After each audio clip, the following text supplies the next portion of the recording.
When he was a boy growing up in Mansfield, Louisiana, Vida Blue's idol was Willie Mays. He never dreamed that someday he'd be playing in the same ballpark with his lifelong hero. And tonight, the first batter that the sensational young Vida Blue will face in this game will be 40-year-old Willie Mays. It should be just one of the dramatic moments of baseball's 42nd Major League All-Star Baseball game. It'll be brought to you by Gillette Platinum Plus, the razor blades with platinum smooth edges for smoother shaves. By Chrysler Corporation, extra care in engineering. Your host tonight, your local Dodge dealer. By Sears Best Exterior Latex House Paint for great American homes like yours. By Kellogg's of Battle Creek. Kellogg's, the best to you each morning. And by Phillips 66, the performance stop. At Phillips 66, it's performance that counts. Hi, everybody. I'm Kurt Gowdy of NBC Sports to call the play-by-play. My television partner, Tony Kubek, will be analyzing the game, and roaming the stands will be our man, Lindsey Nelson, bringing you between innings and half-innings reports. And here in the home ballpark of the American League Tiger Stadium, it is hot and it is very windy. The wind is going to be a big factor in tonight's game. It's blowing from home plate to right field at 30 miles an hour. And you know, the American League is trying to stop an embarrassing 8-game losing streak. The games have been close. 5 of the 8 losses by the American League have been by 1 run. But Tony Kubek, the American League has just not been able to get over the edge. Kurt, the games have been close, and when you look at this ballpark, a hitter's ballpark, and you look at that power-laden National League lineup, you could almost see their eyes light up as they came out of the dugout, especially with that wind blowing out to right field today, the eyes of Willie McCovey and Willie Stargell, the real power left-handed hitters. Well, let's take a look right now at this ballpark, one known for hitting. First of all, starting from the left field line, a respectable 340 feet. But then you get to left center field, the power alleys, the alleys where most balls are hit. 365 to left center. Dead center field, 440 feet, a place where Willie Mays will be able to go and get them tonight. In right center field, the paradise for the left-handed hitters. 370 feet in the right center field power alley, and just 325 down the right field line with an overhang, which is actually 15 feet closer in that vicinity. It looks like a game of power. This is the starting pitcher, Doc Ellis, for the National League All-Star team. We talked to Doc before the game about the All-Star game and pitching to this American League team. Well, Tony, first of all, it's a privilege being here, and it's a privilege also being chosen as a starting pitcher. And as far as the American League lineup, I don't know too much about the American League. I'm just going to go out there and throw it and hope they don't hit it. That's about it. Doc Ellis, and now let's look at Vida Blue, the sensation 21-year-old left-handed pitcher. Vida, as Kurt mentioned, will be facing a power-laden National League lineup led off by the great Willie Mays. Here's Vida Blue. Well, first of all, Tony, it's great and honor to be here, and I'm happy about being the starting pitcher for the American League All-Stars. And, well, to face Willie Mays and some of the other powerful stars they have in the lineup is quite an honor, and I can guarantee you they have all the respect in the world for me out there. Well, you heard Doc Ellis, Vida Blue. Now let's hear from another man, the voice of the New York Mets, roaming the stands today here in Tiger Stadium, Detroit, Michigan, Lindsey Nelson. Well, as you know, in recent years, most of the All-Star games have been played in the bright new stadia of our country. But also a popular commodity in our country these days seems to be nostalgia. And if that's true, it's altogether proper that the All-Star game be played here, because this is most of all a baseball park. Whether you call it Bennett Park or Navin Field or Briggs Stadium or Tiger Stadium, this has been most of all the home of the Detroit Tigers. It's been the scene of some great players and some great exploits. This is where Ty Cobb played and managed. This is where Mickey Cochran led the Tigers to pennants in 1934 and 35. This was the land of Bridges and Schoolboy Rowe, Gehringer and Hank Greenberg. More recently, of course, this is where Denny McLain pitched. It's been the home of Al Kaline and Norm Cash. And so if nostalgia is the thing we're looking for, it's altogether proper that tonight, when we have the greatest stars in the baseball world here in Detroit, they'll play it right here at this ballpark. Now back upstairs. And now, ladies and gentlemen, we're going to meet the lineups for the National League and the American League. Ladies and gentlemen, good evening, and welcome to Tiger Stadium in the 1971 All-Star Game. Here are the starting lineups, beginning with the National League All-Stars and their manager from the Cincinnati Reds, George Sparky Anderson.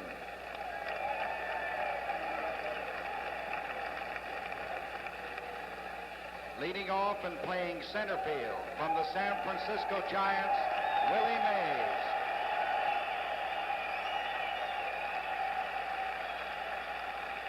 Batting second and playing right field from the Atlanta Braves, Henry Aaron. Batting third and playing third base from the St. Louis Cardinals, Joe Torre. Batting fourth and playing left field from the Pittsburgh Pirates, Willie Stargell.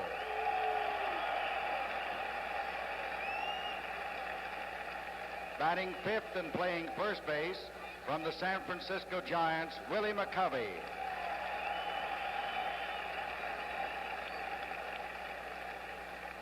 Batting sixth and catching from the Cincinnati Reds, Johnny Bench.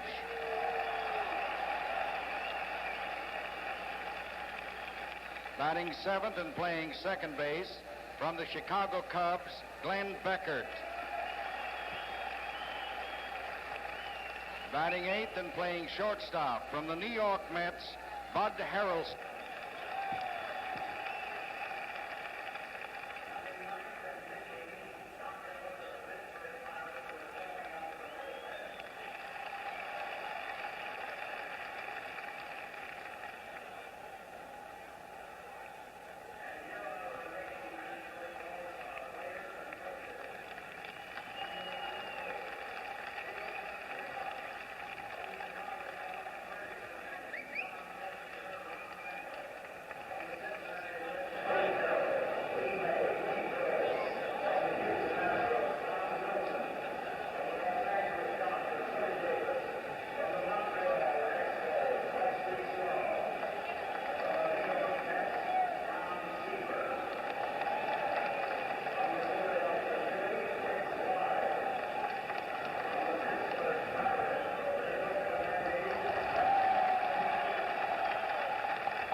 Leading off and playing second base from the Minnesota Twins, Rod Carew.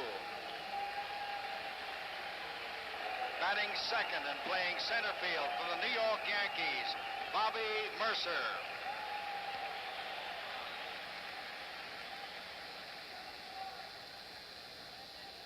That's Rod Carew. Batting third and playing left field from the Boston Red Sox, Carl Yastrzemski.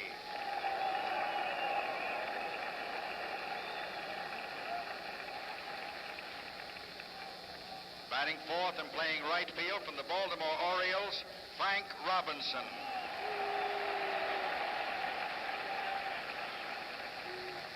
Batting fifth and playing first base from the Detroit Tigers, Norm Cash.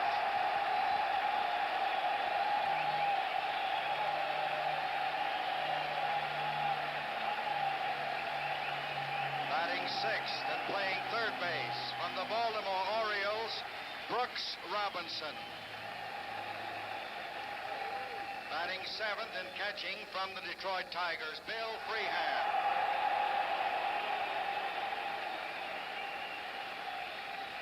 Batting eighth and playing shortstop from the Boston Red Sox, Louis Aparicio.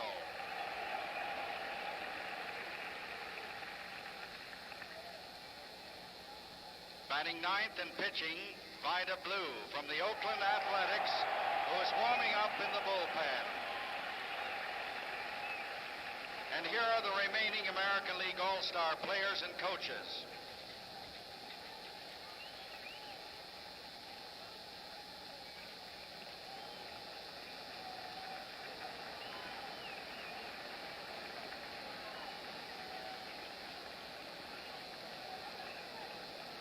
From the Baltimore Orioles, Don Buford, Mike Cuellar, and Jim Palmer.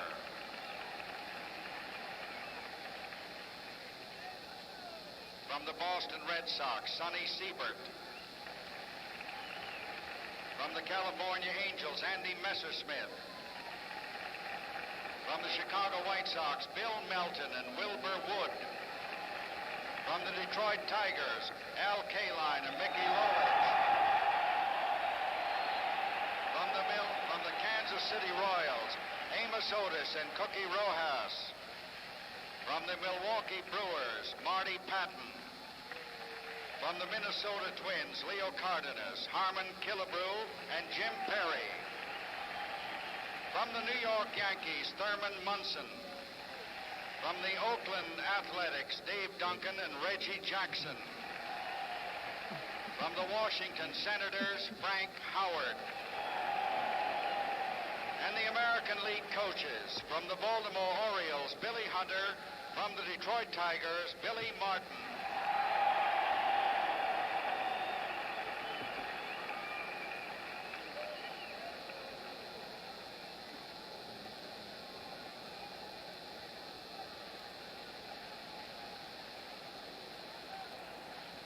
Ladies and gentlemen, the flag bearers and the color guard tonight are members of the Joint Armed Forces Color Guard. At this time, we invite you all to join in with the Merle Albee Band and Robert Taylor in singing our national anthem.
The umpires are already at home plate, and the honor of throwing out the first ball tonight goes to the mechanical man, Charlie Gehringer, who played second base here for the Tigers from 1926 through 1942.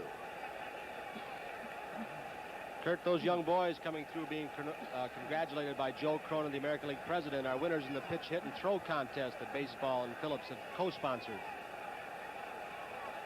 We'll give you the national winners later. Charlie Gehringer made plays look so easy in the field that he really wasn't appreciated by those who watched him play day after day. He was a crisp line drive hitter, lifetime 300 average, a Hall of Famer, a quiet man who said hello at the beginning of the season and goodbye at the end. and just went out there and did a great job every day. Participated in the first All-Star game in 1933.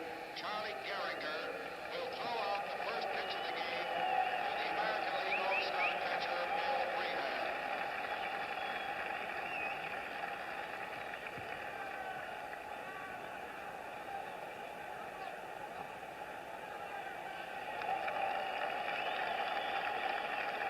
Bill Freehan, the American League catcher, receiving the honorary pitch. John Fetzer, the owner of the Tigers, with Gehringer, and Joe Cronin, the president of the American League. One more. The pitch, hit, and throw of champs tonight. The 9-year-old champ is Dan Langmaid of Wheaton, Illinois. The 10-year-old champion, Chet Masterson of Vicksburg, Mississippi. The 11-year-old champion, David Swartz of Phoenix, Arizona. And the 12-year-old champion, Wallace McDuffie of Gaston, Alabama. 450,000 boys participated in Phillips' 66 pitch, hit, and throw this year. The second year of the nationwide program for boys. And it's turning into an outstanding baseball promotion for the boys in this country. This 1971 All-Star Game is being brought to you from Tiger Stadium in Detroit, Michigan. More people drive Dodge Darts than any other U.S.-built compact. It has room for 6. It's got a larger trunk. And now Dodge is offering the Dart Swinger, specially equipped with vinyl roof, deluxe wheel covers, and white walls. And Dodge is throwing in the automatic transmission free. Free automatic transmission. Swinger automatic. A bargain a lot of people are driving. Shouldn't you be one of them? Remember Whitey Ford, winner of 10 World Series games? Well, today he's pitching to his son, Eddie. Boy, is he catching on. I like to stay on the young side, with sensible exercise and sensible eating, like Kellogg's Product 19, the high-potency cereal with all of the minimum daily adult requirements for vitamins and iron. All the flavor, too, Dad. Want to get back on the young side? Start with Kellogg's Product 19.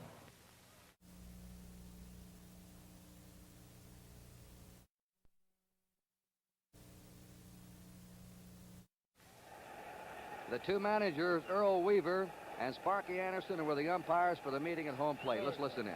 Oh, yeah. He does all right, yeah. And with this guy throwing, All right. Yeah. Gentlemen, we'll start off. In fact, I want to congratulate all you fellows for being in an all-star game. Mr. Sparky Adams, Mr. Earl Weaver, umpires. It's really a privilege for me. Anyway, we'll start with the break. Up there, up above, it's out of play. Off the rubber. It's got to go in the dugout. If there's a glove on there, we count it as part of the dugout. The bullpen over there, if it goes over the roof, it's in. The foul poles of yellow is a home run. Above it, whatever it does. If it goes into the stands, it's 2 bases. If it comes back, it's in play. The flagpole, which we have discussed about 4 times, isn't that interesting? If it goes below, it's 2 bases. If it goes above the fence, it's a home run. If it comes back, it's in play. The left field foul line is the same way. The bullpen is the same way also. Now, if it should go in where them fellas with the white shirts that are going to scrape the field in the 5th inning, we'll call it dead. All right. All right? Hit him and call it dead. Everybody just kill it. Now, the tarp, if it's in play, all right. If it goes behind, we won't call it. Get up on there and jump, right? That's right. You can make a catch on it. Now, also the dugout, it's got to go in if there's a glove, the same way as yours. Gentlemen, good luck to both of you. Thank you, Frank. Come out Okay, swinging. how do we get out of here? Take it back.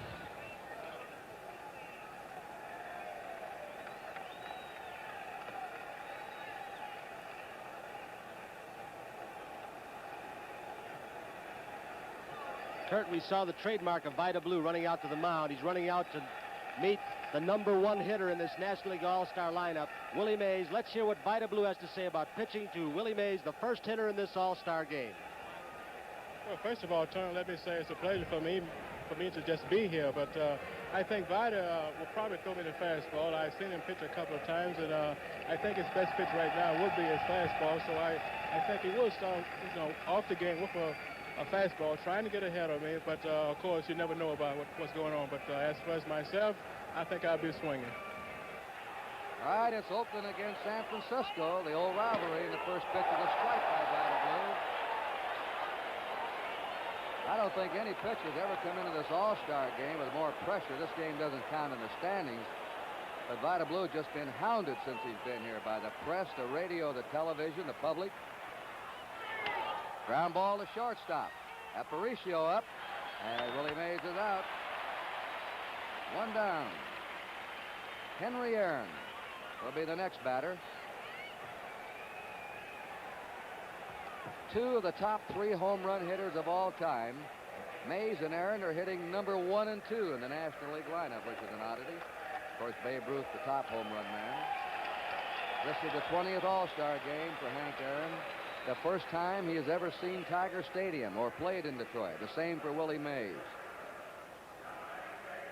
which I say is a strong endorsement. He won the Gillette Trophy for the 2nd year in a row as receiving the most votes from the public of any All-Star player. Henry Aaron winning the Gillette Trophy. But that Mays and Aaron haven't played here, I think, is a strong endorsement for interleague play. The Tiger fans are really anxious to see them here. A strike at the knees by Vida Blue.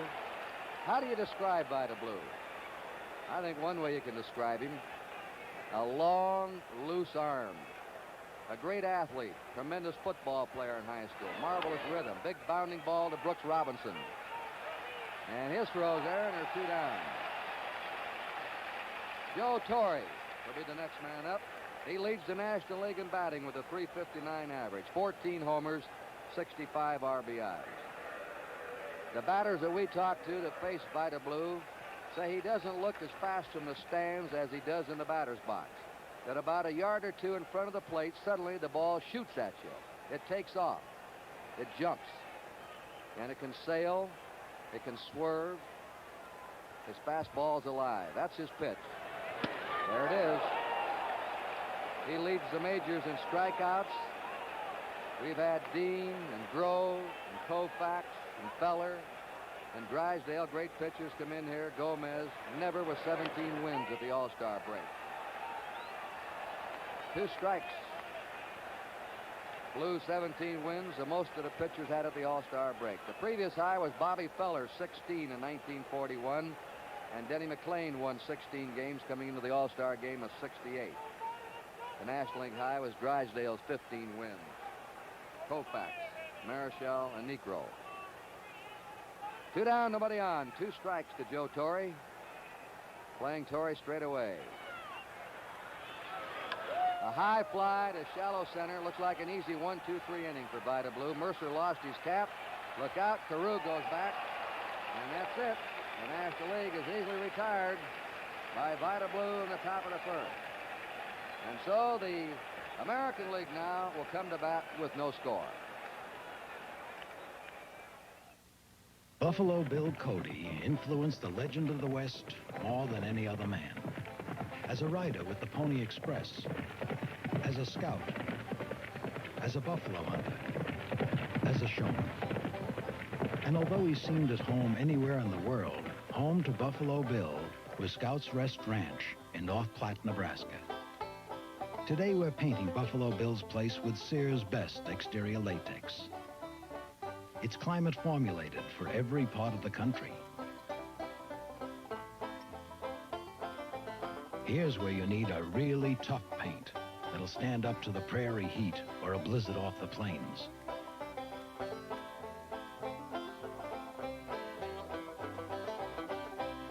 Buffalo Bill's house will look as good with age as he did. Sears' best exterior latex for great American homes like yours. Coaching for the American League, Billy Martin, the manager of the Tigers, a former American League infielder, mostly with the Yankees, and Billy Hunter, who also was an infielder in his playing days, third base coach of the Orioles. Earl Weaver's selection here tonight.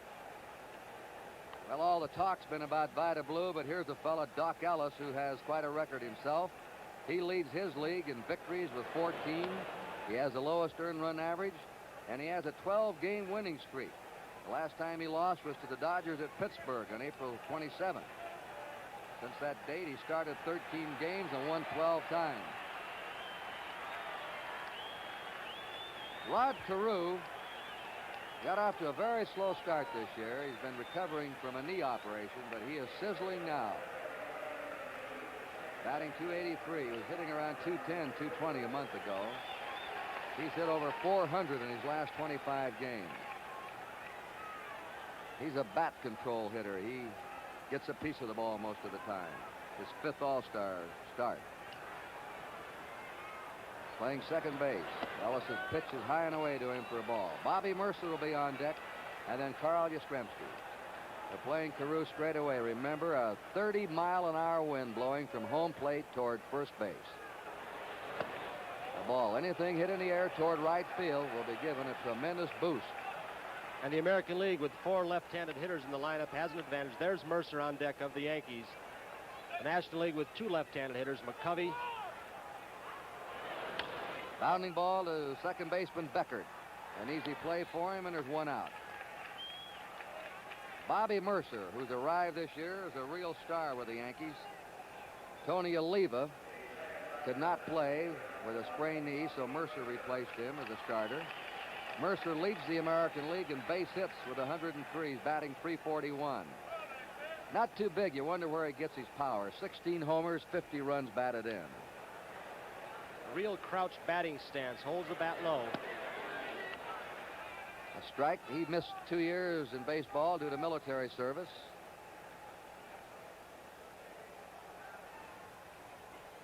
Lives in Oklahoma City.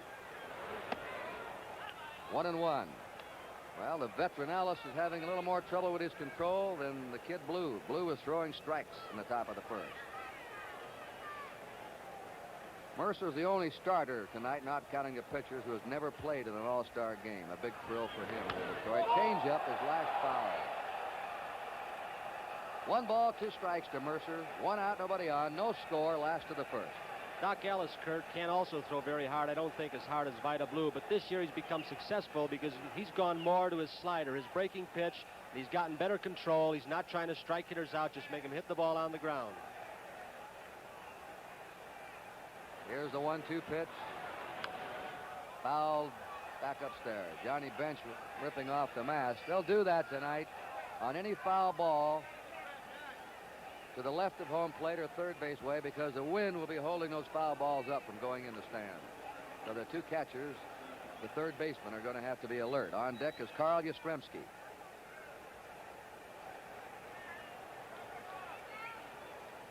'26-year-old Doc Ellis serving up a 1-2 delivery. Outside, a count 2-2.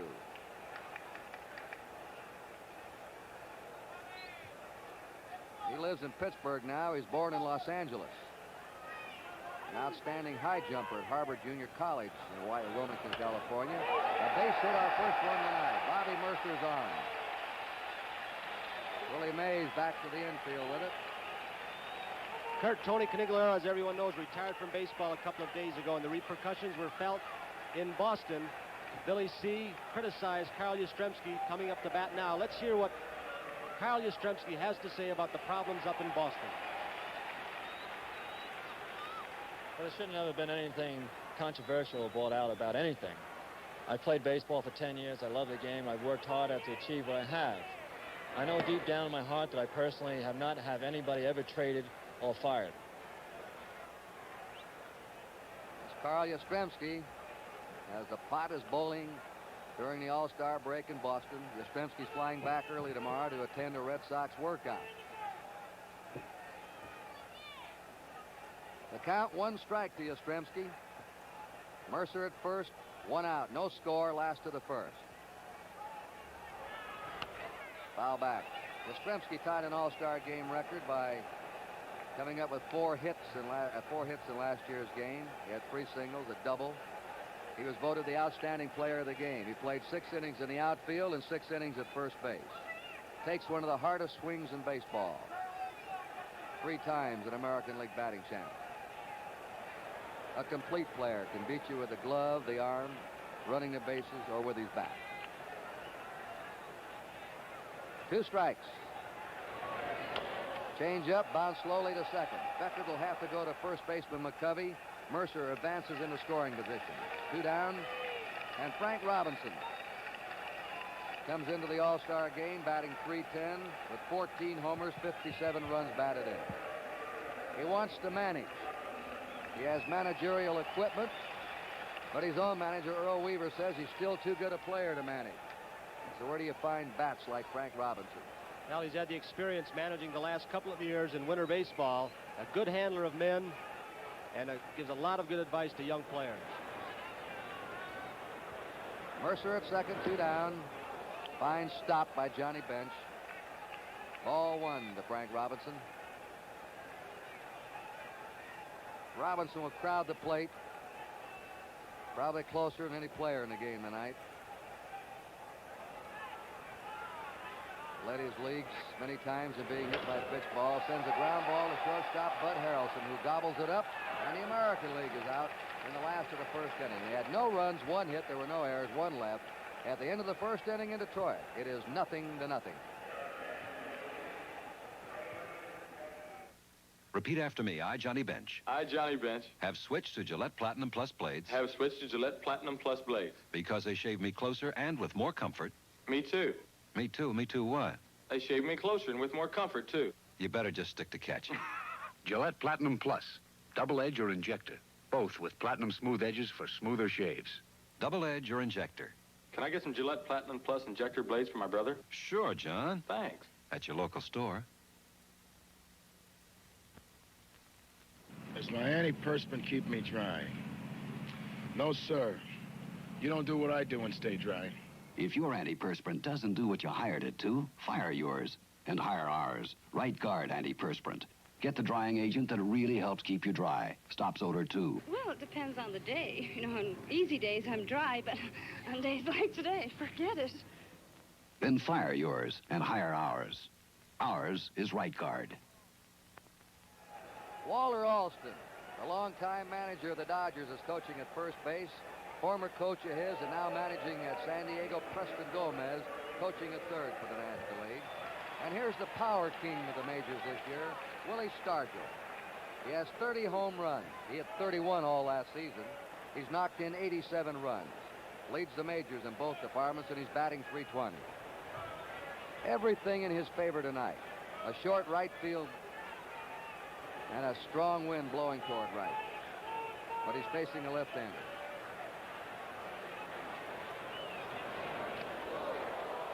Vida Blue hits Stargell. Kurt, that appeared to be the first breaking pitch that blew through. He just threw fastballs the first inning. Let's watch it again. Stargell taking the pitch perfectly, turning his back to prevent injury. A breaking ball he tried to overthrow and got inside to Stargell. Vida Blue now will face Willie McCovey, who's been a crippled player this year. He just came off the disabled list. He's played 4 games. He's going to have a knee operation at the end of the year. He's batting .285. Ball 1 to him. 11 homers, even though he's been a part-time player, and 41 RBIs. One of the picture hitters in baseball. Hits with tremendous power and hits for a good average. Stargell on first. Nobody out. No score. The 1-0 pitch. Blew it right by him. 1-1. You can always tell when a pitcher has stuff when he's hard to hit. Blue has given up only on deck his bench 5.5 hits every 9 innings he's pitched, and he's struck out more men than innings pitched. He leads the majors in strikeouts. He's averaged 9.2 strikeouts in every 9 innings he's pitched. Again, that quick one, that ball just jumping in there as it gets to home plate. 2 One ball. fastballs in a row, Kurt, and the first one to McCovey jumped into him, actually came in. Then he threw a fastball that started about the middle of the plate, and the ball sailed or slid away from McCovey, so his arm is live. 1 ball, 2 strikes to McCovey.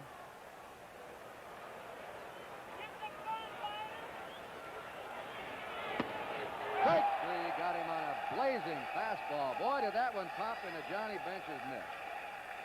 His fastball never moves, it doesn't seem, the same way Tice. He'll start a fastball low in the strike zone. It looks like it's going in the dirt, and it'll actually jump up those last couple of feet and get in the belt high zone.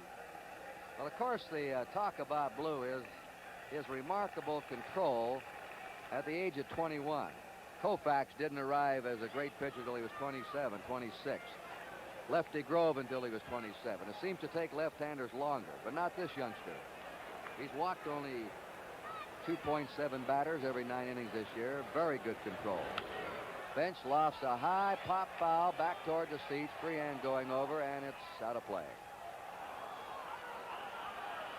1 strike. And Vida Blue, in his last 2 starts, he pitched 9 innings and an 11-inning game where he struck out 17 against the Angels. Didn't win or didn't lose. He left with a score 0-0. He hasn't walked a man in his last 20 innings. That's truly remarkable.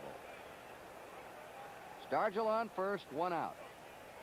1 strike to Johnny Bench. No score in the top of the 2nd.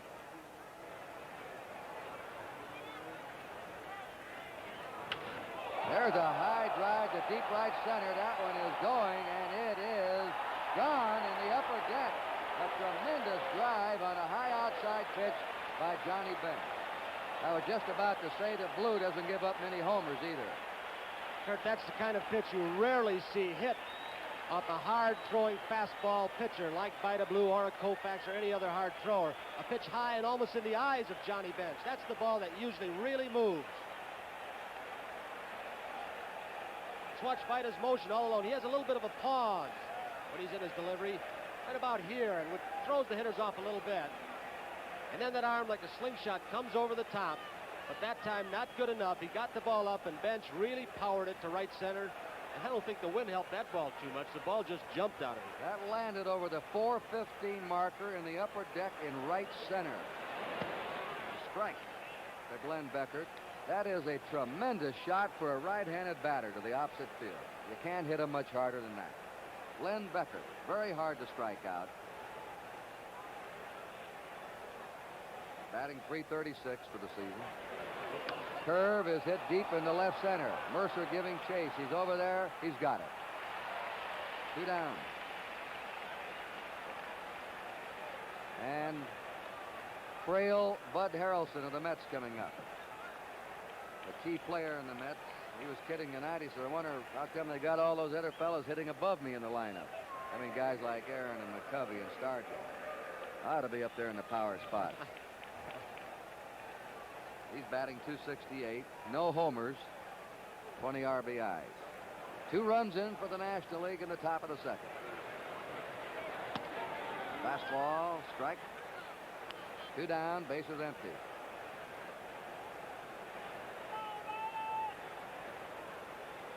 Harrelson had 2 hits in last year's All-Star game at Cincinnati.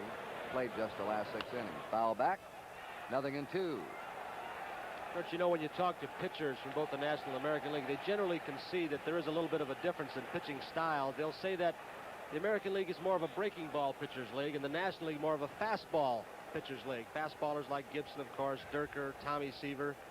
So these National League hitters are used to hard throwers. 2-strike pitch. Foul back.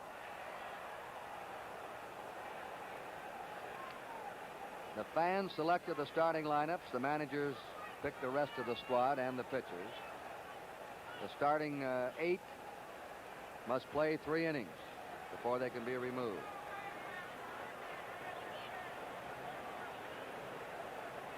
Here's the 2-strike pitch.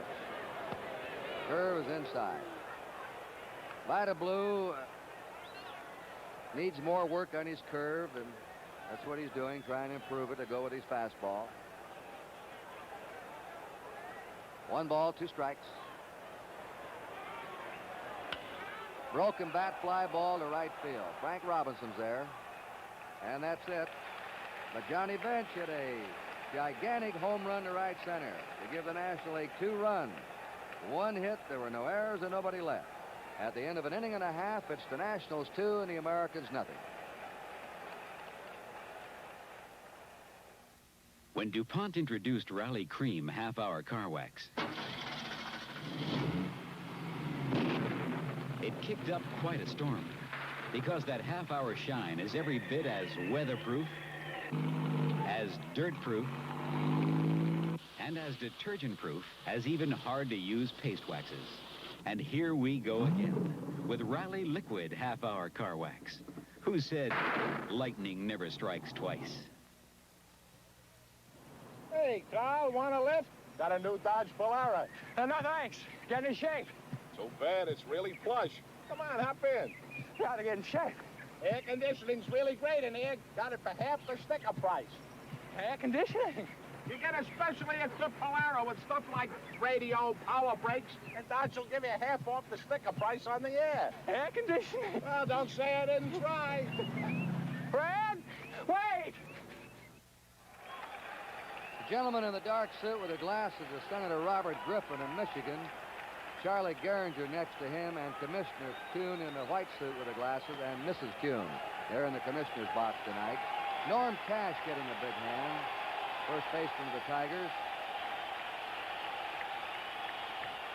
Just a few years ago, he was being booed heavily here by these hometown fans, but he's having his best year in 10 years. He's tied with Melton of the White Sox for the lead in homers in the American League with 20, batting .293. And he was mad about this All-Star game a few days ago. Foul ball. When Boog Powell was elected and then became injured, Earl Weaver decided he wouldn't pick another first baseman, that he had Frank Howard in there and Frank Robinson, or Spencer could play first. The changeup is in. So Cash got mad at Weaver, but they patched it all up now. And Cash said, well, sure, I wanted to play in Detroit. I was mad for a while, but then when I got to understanding it and talked to Earl, it's all cleared up. Cash strikes out. First strikeout for Doc Ellis. They called it the Brooks Robinson World Series last year, and he's going right along since then, having another good year, batting .294 with the Orioles. He's had some key home runs this year. He's hit 10, knocked in 54 runs. Ground ball in the hole. Harrelson with a long throw to make, and he's got it. That's the play they test the shortstop on, and they scout a young shortstop. Can he make the throw from the hole? Well, they say of Buddy Harrelson in the National League, and not just the Mets, all the other clubs, that he covers more ground than anybody in baseball. And he shows he can go to his right. He can get rid of the ball.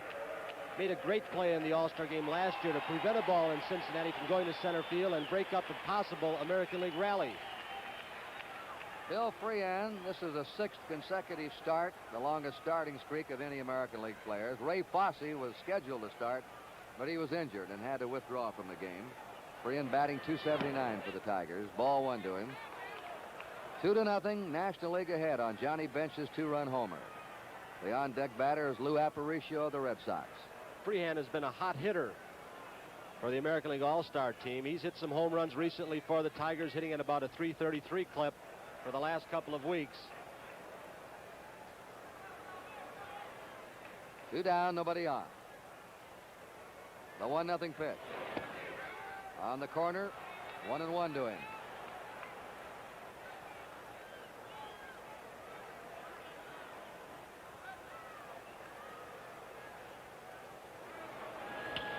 There's a long drive to left field. Stargell back, has room, and grabs it right up against the fence. The wind held that one up. Didn't quite get it, Kurt. It looked like changed up, and he got on the end of the bat. So at the end of 2 innings in Detroit, Michigan, the scores are National League 2 and the American League 0.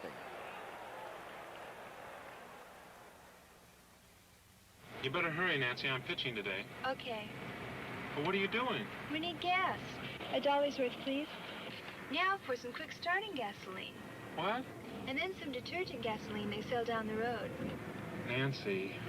What's the matter? Nancy, you don't have to make 3 stops. Pull in here. This is a Phillips 66 Performance Stop. And these are Phillips 3 for the money performance gasolines. 3 for the money? Right.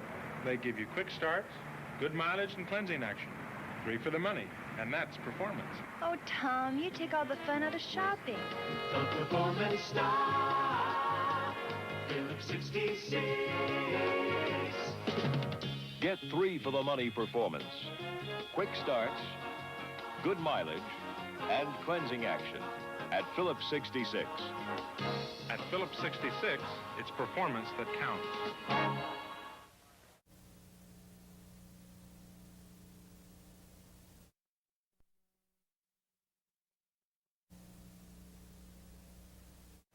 This telecast presented by authority of Major League Baseball, intended solely for the private, non-commercial use of our audience.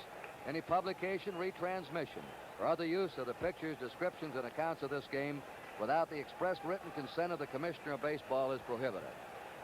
Sellout crowd tonight. It's been sold out for months here.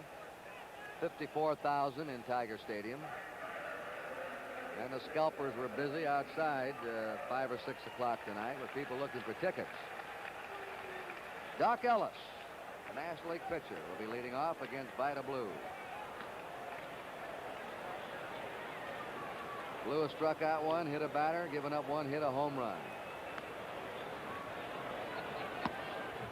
Ball 1 to Doc Ellis.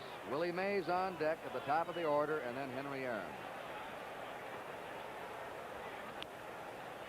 We're talking about Blue not giving up any home runs, 1-1. He's allowed only 1 home run every 30 innings this year, which is an outstanding ratio. But he's been tagged tonight. 1 ball, 1 strike. That's his curve. It's high and away, ball 2. 2-1 to Doc Ellis. Blue is a very smooth delivery. There's some warm-up for the American League. Jim Palmer of the Orioles. And that's Juan Marichal, Tony, in the National League. Trying to bunt his way on. 2-2 to Doc Ellis. Blue with a very smooth, rhythmic delivery and style. He gets his whole body, not just his arm, into the delivery of the pitch. See him rock back on that back foot, get a nice easy motion, push off, and get that momentum going forward. And then that slingshot arm coming over very quickly, which is very deceptive to the hitters. 2-2 delivery. Second strikeout for Vida Blue. 1 out in the 3rd, and Willie Mays up. Willie grounded out his first time. Well, they seem to be turning that calendar back out there in the Bay Area. First it was George Bland at the age of 43 in football, and here's Willie Mays at the age of 40 in baseball.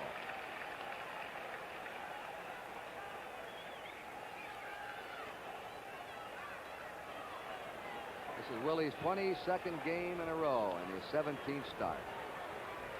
He holds the All-Star record. Many of them.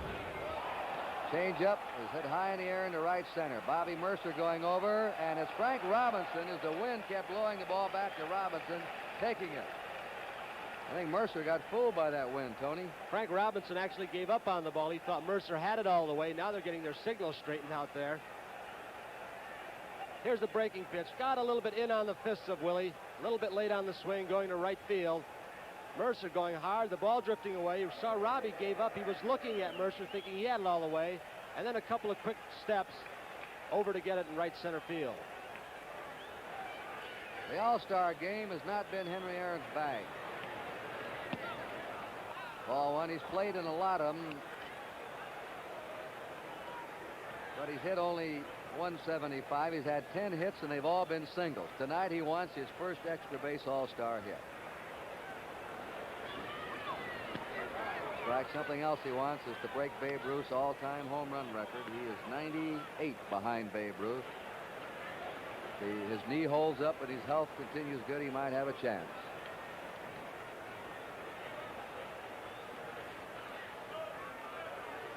One ball, 1 strike. You know, it's odd, Tony. He's 4th of all time in extra base hits in baseball, and he can't get an extra base hit in an All-Star game, as many as he's played in. 2 down, nobody on. 3rd inning, the National League ahead, 2-0. That one had something on it. 1 ball, 2 strikes. Mentioned that bad knee of Henry Aaron. He's had fluid drained off the knee something like 8 times, he was telling me, since spring training. Puffs up, he's got to get out of the lineup. It starts hurting him too much. A high fly ball, the wind carrying that one out. And it is gone in the upper deck. Henry Aaron gets his first extra base hit. his first All-Star homer, and two right-handed batters have hit home runs to the opposite field off Vida Blue. Blue did not make a bad pitch, it didn't look like. The ball looked like it was almost by Henry. He just kind of waved at the ball, just flipped at it with those quick hands and arms of his. And the wind got hold of it and really pushed it out. See how far back that ball is on Aaron. Look at that. He didn't even have full extension on those arms. You could see those hands had not come through yet. Was not hitting the ball way out in front. And yet the wind got hold of it and carried it into the right field stands, the upper deck. National League leading 3-0. Joe Torre popped up his first time. A strike to him. Anything hit in the air tonight to right. Watch out. 2 down, nobody on.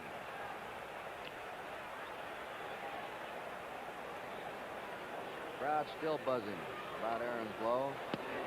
Strike 2, a curve on the inside corner, 0-2. Kurt Torrey's .350 batting average is even more amazing when you realize he does not have the kind of speed of either an Aaron or a Mays or a Matty Alou. He's got to really hit all of his balls hard and get clean base hits. Curved him again and misses. 1 ball, 2 strikes to Torrey. 2 down, bases empty. See some of the National League defenses, not here today in the American League, but some of the defenses, the shortstop and third baseman play him way back on the grass. They know he cannot leg out too many hits. 1-2 pitch. Struck him out on a curveball. Vida Blue winds up his 3 innings with 3 strikeouts, but he gave up 2 homers. 1 run, 1 hit, no errors, nobody left. At the end of 2.5 innings, the National League 3, the American League 0.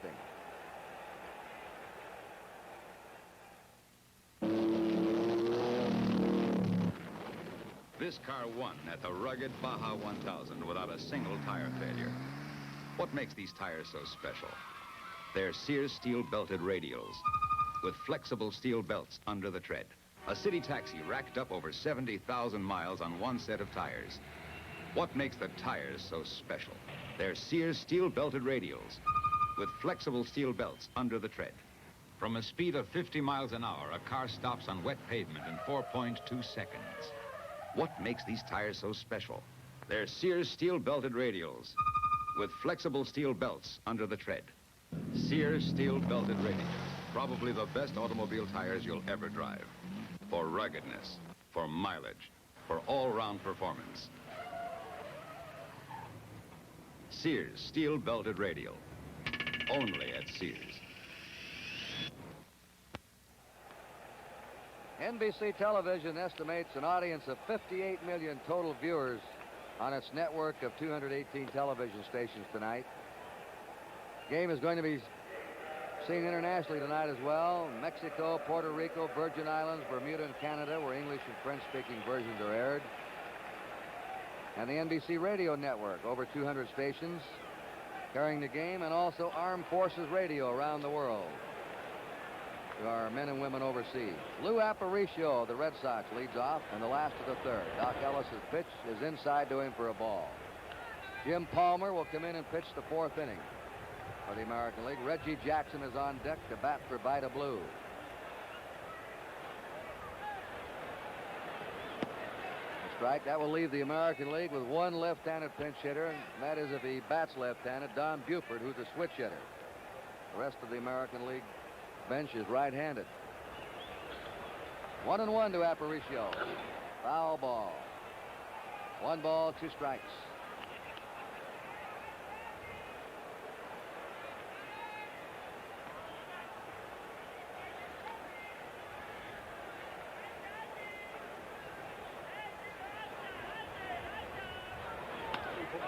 There's a base hit by Aparicio.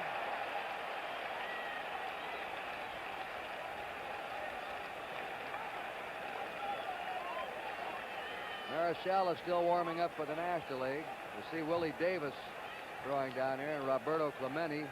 Lee May, also Pat Corrales, just warming up Willie Davis. Reggie Jackson, Marichal, still in the National League bullpen, batting .272 for Oakland. 17 homers. He's bounced back this year. 41 runs batted in. A fine all-around player. Good defensive outfielder, base runner, and thrower. And, of course, real power, especially for this ballpark, at the strike to him.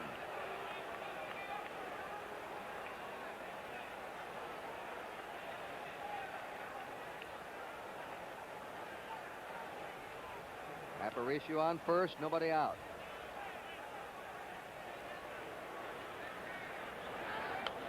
Went for the high, fast one and fouls it back, and Ellis quickly has him 2 strikes. Aparicio on first base, but even at that, Willie McCovey with the National League ahead 3-0, not holding him on. He wants to protect that hole, take away some of the ground between Beckert and himself.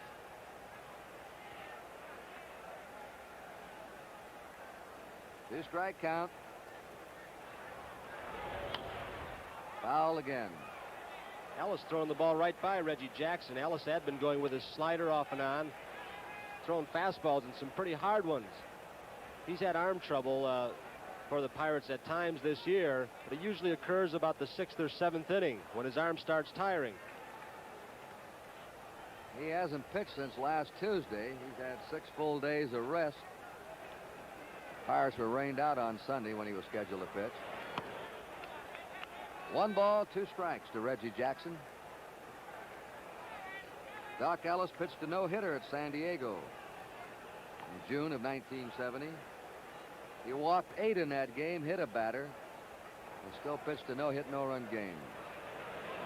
There's a long drive. That one is going way up. It is off the roof.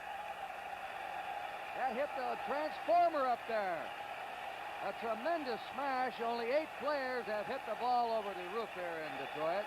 And Jackson nearly did it then out of the ballpark. It's been done 13 times, Kurt. Norm Cash has done it the most, 4 times. Mantle has done it 3. Williams has done it. But that one was really a smash, more toward right center field. Longest ball ever to be hit out in that area was estimated at 560 feet by Norm Cash.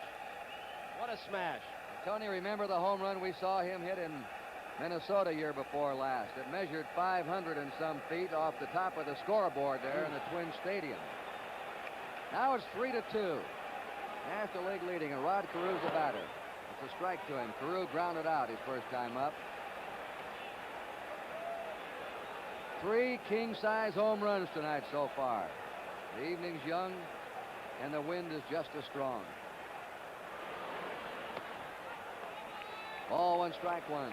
Kurt, I've seen 2 of Mickey's home runs in that area and 1 of Norm Cash's, but I've never seen anyone get out as quickly as that one did. And it looked like it was on the rise. It wasn't a high fly ball. It was going up. 1-1 pitch. Ball 2 to Carew. 2-1. 3 runs, 2 hits for the National League. Homers by Bench and Aaron. 2 runs, 3 hits for the American League. That's the 9th pinch hit home run in All-Star Game history. The last one was back in 1962 by little Pete Runnels. Ball 3, who's now living outside Houston. There's Earl Weaver, the American League manager. Brooks Robinson pointing out. They're still pointing up at the spot where Jackson hit that drive. They can't believe it in the dugout. It was big Frank Howard to your right of your screen. He looked even in awe, and he said hit a hard one in this park. Ball 4, and Rod Carew's on.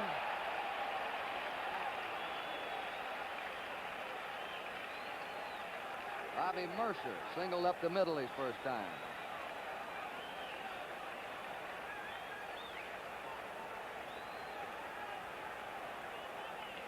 I can't get over the way that ball jumped out of here. I think I've had a stopwatch to see how long it took to get that distance. He had perfect timing on it and everything behind it.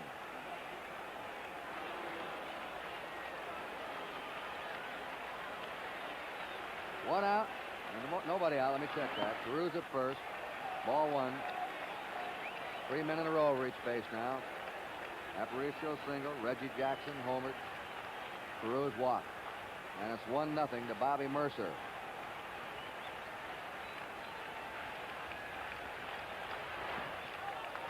Two 2-0, and Ellis is struggling. You know, he was really letting it out with the fastball on Reggie Jackson, and he had a couple of fastballs actually by Jackson. And then he tried to throw another one with a little extra on it. And Reggie Jackson's bat, a little more quick that time, caught up with the ball.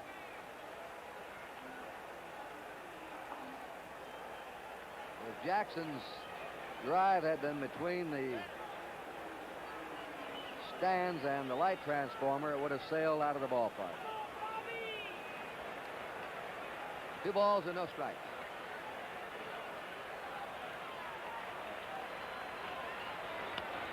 A high pop up to the infield. Bud Harrelson coming in, giving way to Joe Torre, and Torre has to come all the way over by first base on the gallop to take it, the wind blowing it toward first. We pause briefly for station identification. This is the NBC Television Network.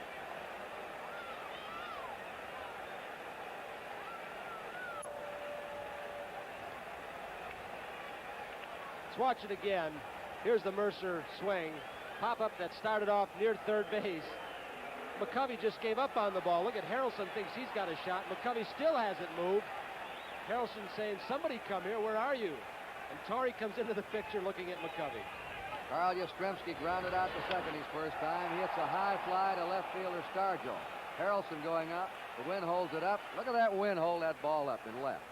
Everything hit the right, given a free ride. Balls in the air to left. Ride. Balls in the air to left are being held up. It's going to be tricky on pop-ups and fly balls tonight. As we said at the start of the broadcast, this 30-mile-an-hour wind will be a huge factor in this game. Now, Earl Weaver, the American League manager, talking to the home plate umpire, Frank Umont.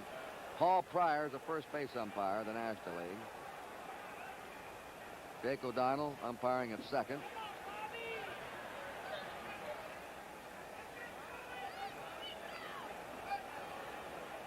Umpiring at third is Doug Harvey of the National League. Don Denker is on the right field line, and Nick Colosi on the left field line. Rod Carew at first, 2 down. Frank Robinson up. He grounded to short his first time. A strike to him. National League ahead 3-2 in the last of the third.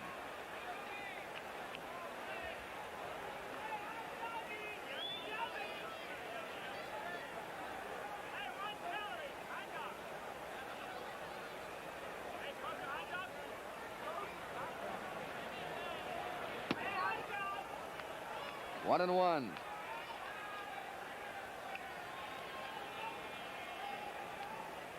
Covey holding against Carew.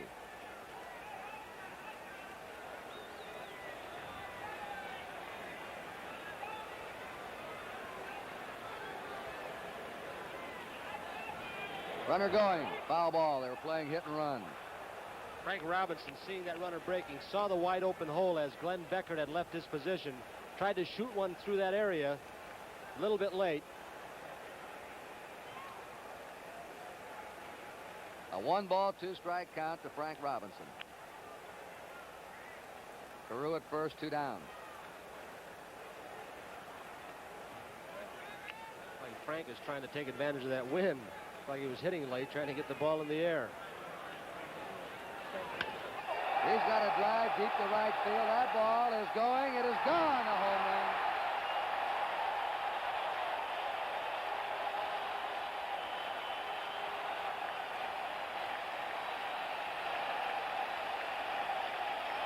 Certainly talk about place hitting. I've got to believe that Frank Robinson, the last 2 swings. Let's watch it again. Looks like he's definitely. Field. You can see that right elbow close to his body to prevent that barrel of that bat getting out too soon so he would not pull the ball. He actually placed the ball in that direction, which is pretty good hitting. 4 home runs tonight. Here's Norm Cash now. He struck out. 3 right-handed batters have hit the ball to right field for home runs. And Reggie Jackson, a towering drive. No swing. Johnny Bench says check with somebody. Frank Umont said no. He didn't commit himself. Ball 1. And Norm Cash. You know, you look at Norm Cash, he doesn't appear too big or strong, but he's hit the ball over the right field roof here 4 times. He has a compact swing. And when he gets the right timing, give it a long ride. 1 and 1. Very short, very quick swing. with the bat. He has a little short stride. Really gets quick hip movement and hand movement at the last second into the ball. The 1-1 pitch. Ball 2 to him, 2-1. The American League has taken the lead 4-3. And like Vida Blue, Doc Ellis has given up very few home runs this year. He's allowed only 4 home runs in the first half of the season, but 2 in this inning. 2-2 to Norm Cash. The fans here now, Tony, they expect every swing to be a homer after they've seen 4 blasts in the first 3 innings.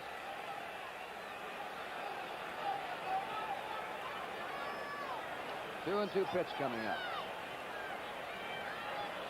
Change up, dribbled foul.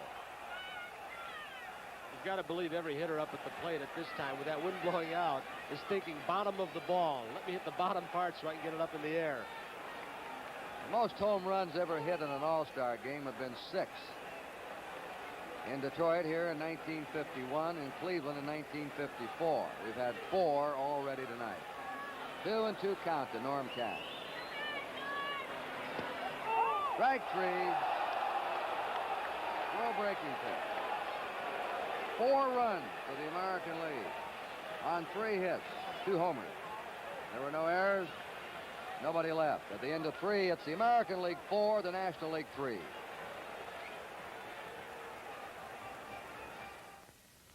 This man is shaving in a distortion mirror to test the Gillette Techmatic razor. No razor can guarantee it'll never cut you, but Techmatic is made to reduce the risk. Techmatic is lighter on your face. Techmatic has an adjustable cartridge and a razor band with no corners to cut you. In spite of the mirror, he got a good close shave without a nick or cut. Gillette Techmatic. It's tough on your beard, not on your face. Kellogg's Rice Krispies, let 'em pour, pour the milk on top. Hear the roar, let 'em pour. We've got the whole wide world waking up to Kellogg's Rice Krispies. Snap, crackle, pop, snap, crackle, pop, snap, crackle, pop. Wake up on the right side. Wake up with Kellogg's Rice Krispies for breakfast. Let's join our roving man, Lindsey Nelson. Well, not everybody's too excited down here. Sarah Lynn Seaver is sleeping very soundly. The daughter of Met pitcher and All-Star pitcher Tom Seaver and Nancy. How old is she, Nancy? She's 4 months old. She's been to Shea Stadium, I know. Oh, yes, but I think she got a little overconfident about the National League lead here, and she fell asleep. I see what you mean. Well, on my right is Mrs. Bud Harrelson. Her husband's the National League starting shortstop. That must please you. Yes, it does very much. We're very happy. And he's doing very well? Yes, I'm waiting for his home run. Fine, very much. Yvonne Harrelson and Nancy Seaver and Sarah Lynn. Now let's go back upstairs. A strike to Willie Stargell delivered by the new American League pitcher Jim Palmer. Palmer's won 11 games, lost 4 with the Orioles. Appears to be headed for another 20-game season.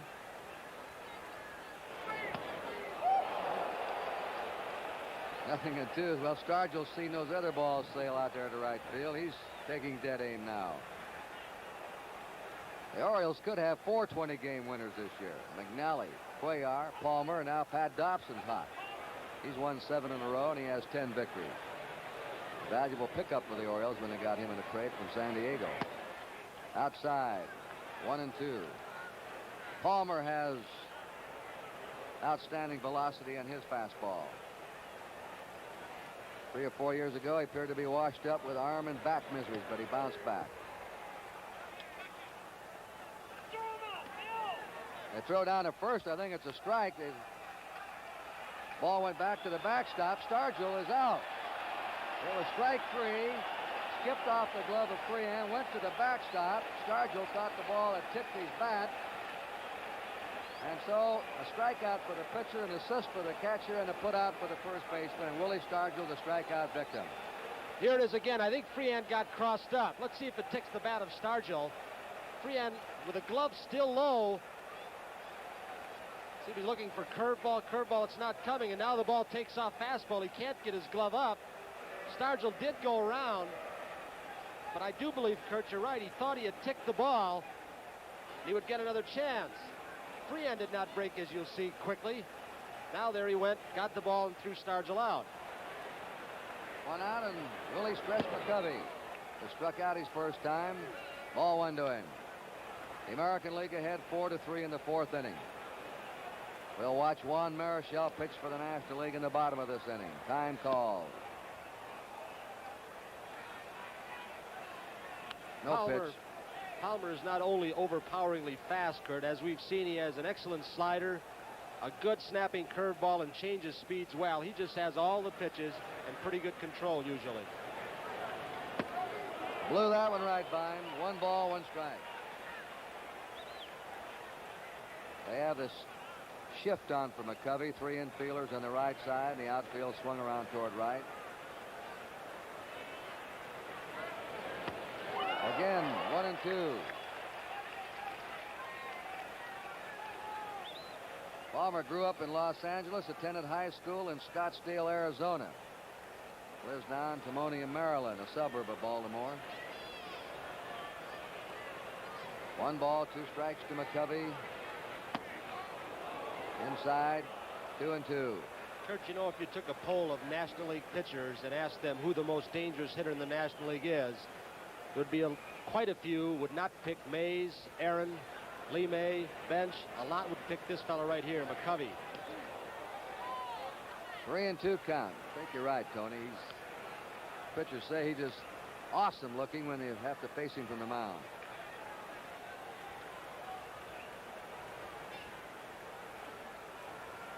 Three and 2 count. 1 out, nobody on. Ground ball drilled to second base. Rod Carew to Norm Cash, and they're 2 down. Johnny Bench smashed a home run in the upper deck in right center his first time.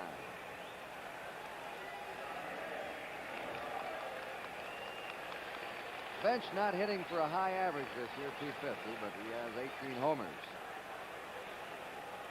He has a weekly TV show now, and his guest, he came in here to tape it in Detroit yesterday, was Vida Blue. Gave Vida a home run for a fee. 2 down, nobody on. Nice host, wasn't he? Oh, Johnny's been out of that Cincinnati lineup for about 6 or 7 days with that bad wrist. He's had it injected with cortisone, has a lot of contusion in the area, but didn't show on that last swing. Another great stop by Brooks Robinson. What a pair of hands he's got. That ball was by him. Not too fast with his feet, but with his hands, that's something else again. Ralph Salvon, the Baltimore trainer, congratulates him. 3 up, 3 down. And at the end of 3.5 innings, it's the American League 4, the National League 3.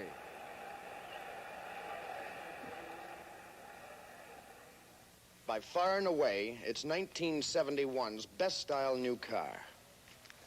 That's Car and Driver magazine talking about the beautiful new Dodge Charger. And when you can get the lowest priced Charger hardtop with a special package of options like white walls, wheel covers, and get the Landau vinyl roof at no extra charge, well, you can't really afford to pass it up now, can you? Charger Topper at your Dodge dealers. To the Equitable agent, no 2 people are alike. Is there anyone else in the whole human race with your kind of style and your kind of grace?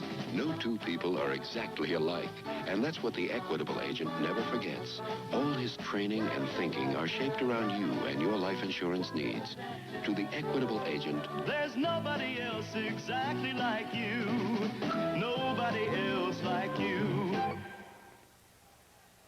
Well, Johnny Bench just went over to Brooks Robinson and said to him, what's going on? Is this the World Series all over again? We talked to Brooks about the defensive play in this All-Star game. Let's hear Brooks Robinson.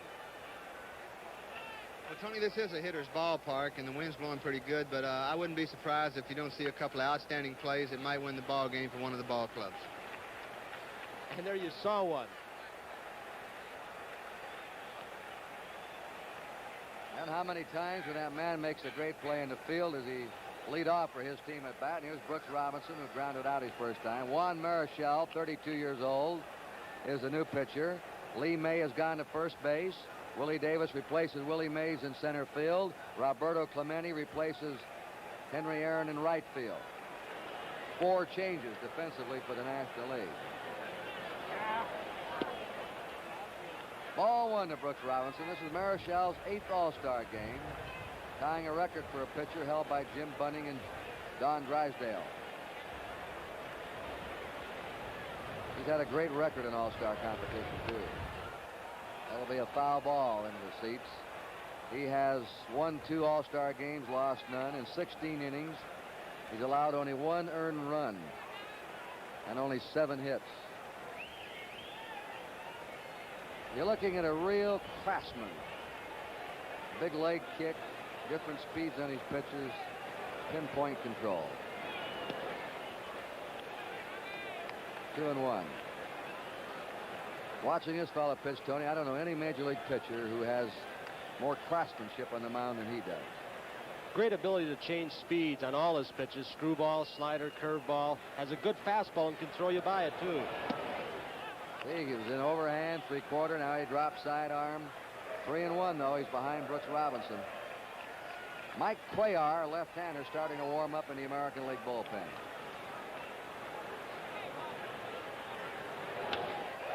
Fly ball to Willie Davis, backing up, plenty of room, 1 down.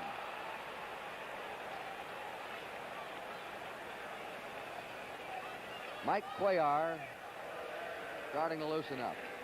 Bill Freehan has flied to left.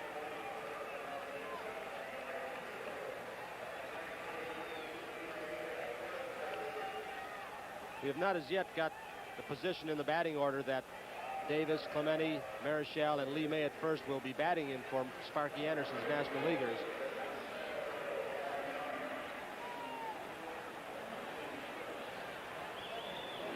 One out, nobody on. Slow ball floating over. Strike 1 to Freehan. The American League ahead 4-3 in the last of the 4. If you just joined us, we've had 4 home runs already. Strike 2 to Freehan. You get a chance from this center field camera shot. You'll see that Marichal does not use the middle part of the plate. 17 inches wide, but you'll see he's on that corner inch on each side of the plate, the little black line around it. He really works you over. 1-2 to Bill Freehan. Let's watch this famous Marichal leg kick. That smooth delivery, confusing the hitter, hiding the ball, the glove, the leg coming at you, and then the arm over the top. Got him a curve and just missed inside. 2-2. Marichal bouncing back this year. Last year had the virus and then incurred penicillin poisoning. It wasn't until the last half of the season that he had recovered and pitched to his old form. Sidearm pitch outside, 3-2. Marichal thought he had that one on the outside corner. He's won 10 and lost 5 this season with an earned run average of 2.75. It's quite a surprise when you're up there hitting. You're looking for the ball to come over the top, trying to pick it up as quickly as possible. It doesn't come over the top. It comes from the side, and you don't pick it up for the first few feet. Pop foul that Lee May is going for. 2 down. Lou Aparicio.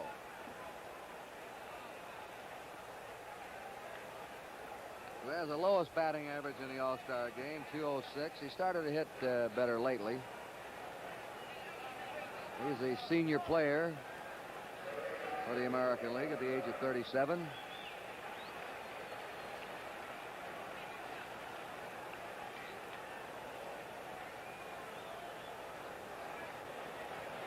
Jim Palmer will be on deck. 2 down, nobody on. Strike to Aparicio. Heard a couple of weeks ago up in Boston, I know we talked to Louis Aparicio, and he felt that there's Palmer on deck. It's not he that deserves this position, but Belanger from Baltimore. 2 strikes. Belanger finished, I think, 4th or 5th in the balloting. Cardenas was ahead of him, who's having a good year over at Minnesota. 2 down, nobody on. 2 strikes to Aparicio. Again, Marichal thought he had to pitch in. 1-2.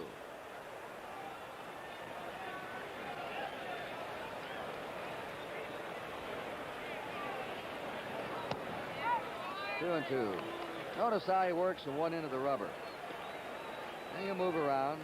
Right now he's working from the first base side of the rubber.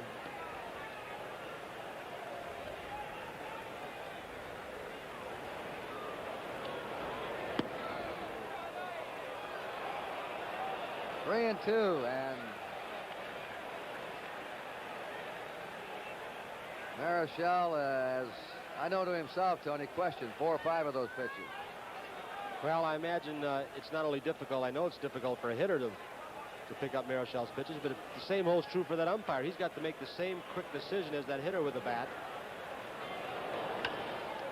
Off the pitcher's glove, he'll have plenty of time, though. Throws Aparicio out, and the American League's retired in the 4th. They had 3 up, 3 down. At the end of 4 innings, it's the American League 4 and the National League 3.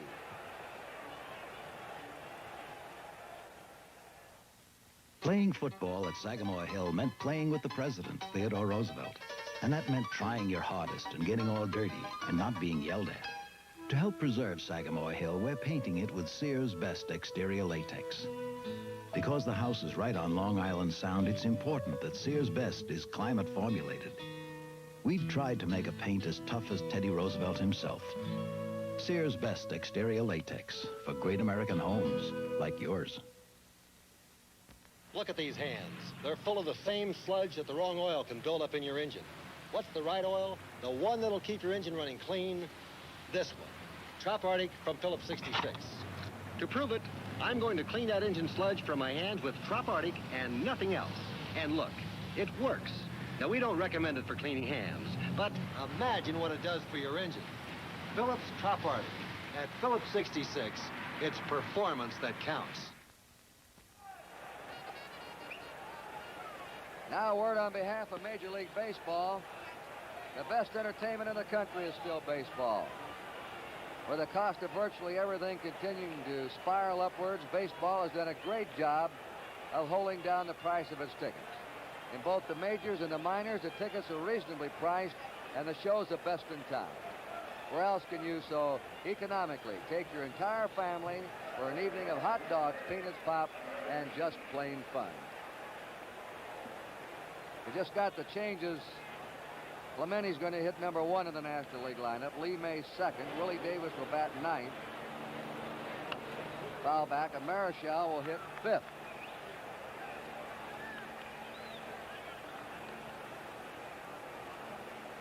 Len Beckert flied to center his first time. Jim Palmer working on his 2nd inning. Vida Blue pitched the first 3 innings. Gave up 3 runs, 2 hits, both homers. Rod Carew going for that ball. In time, Cash out of the dirt. 1 away. The American League starting lineup is playing without 3 of those voted in by you fans.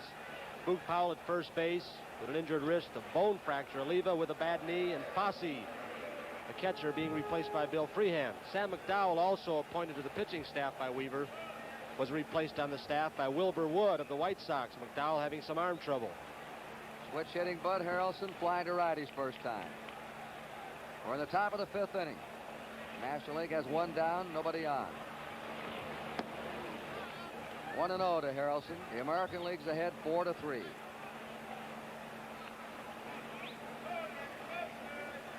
And home plate umpire Hugh Montz getting the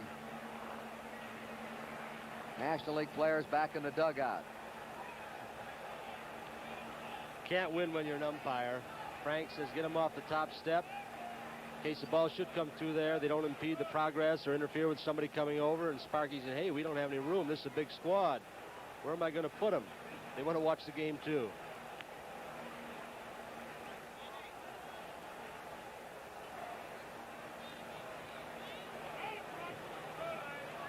One ball, no strikes to Harrelson. 2-0 to him. Willie Davis on deck, batting number 9.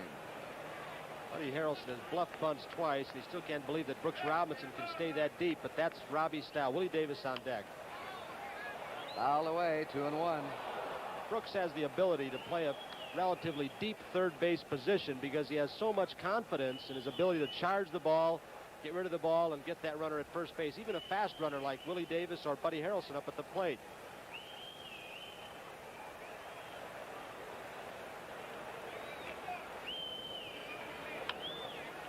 Another foul down the left field line. 2-2 to Harrelson. I don't know what there is about Brooks Robinson. Every time he plays in a World Series or All-Star game, he always has tremendous game or games.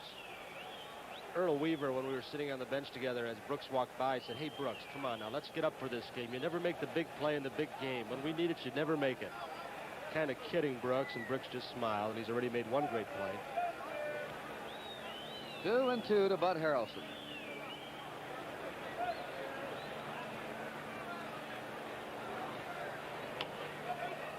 One hopper to Aparicio. That makes it 2 down. Aparicio to Cash. And Willie Davis of the Dodgers coming up. This will be his first time at bat. He's second in his league in batting with a .350 average. He leads the National League in base hits, 126, in doubles and in triples. And this is his first All-Star game.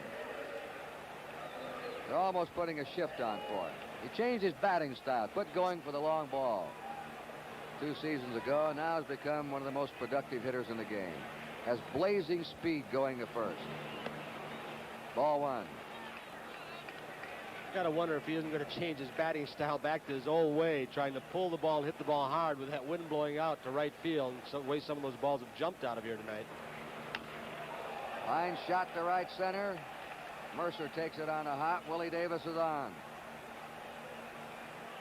We go to the top of the National League batting order. Roberto Clemente, who replaced Willie Mays in that spot, will be up for his first time. Clemente has been the hottest batter in the majors the last 3 weeks.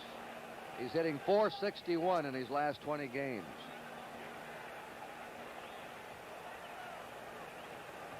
He always looks like he got up out of bed on the wrong side or he had a bad mattress. Always has a crick in his neck and seems to be uncomfortable till he swings that bat. His seasonal average, .342. He's won 4 National League batting titles, and he's shooting for another this year. In Pittsburgh, they call him the Great One. And Roberto can also take advantage of that right field short porch and the wind blowing out. He hits the right field very well. Davis just getting back. American League ahead, 4-3. 2 down for the National. Strike. Ferguson Jenkins now starting to warm up in the National League bullpen. A right-hander, Jenkins. Number 31. And Sanguillen guarding him in case of a line drive. Palmer has a good quick throw over to first for a right-hander.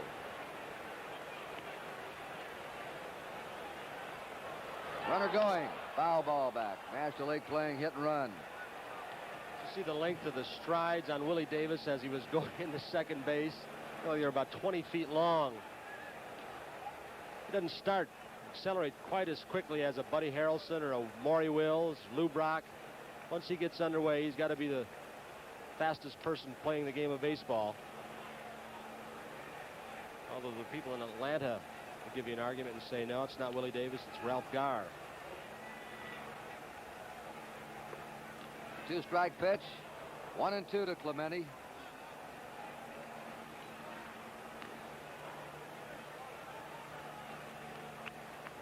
Lee May on deck.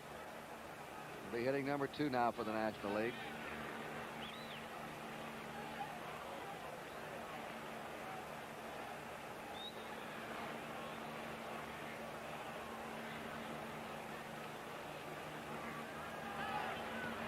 Strike 3 and a slow curve. Davis bluffed the dash, and Clemente is hot looking. No runs for the National League. 1 hit, there were no errors, 1 left. We've gone halfway, 4.5 innings. It's the American League 4, the National League 3.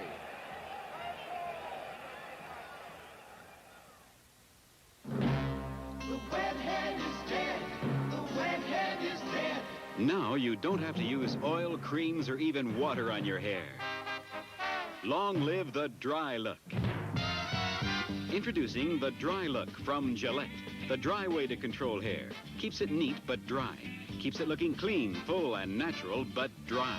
The wet head is dead. Long live the dry look from Gillette.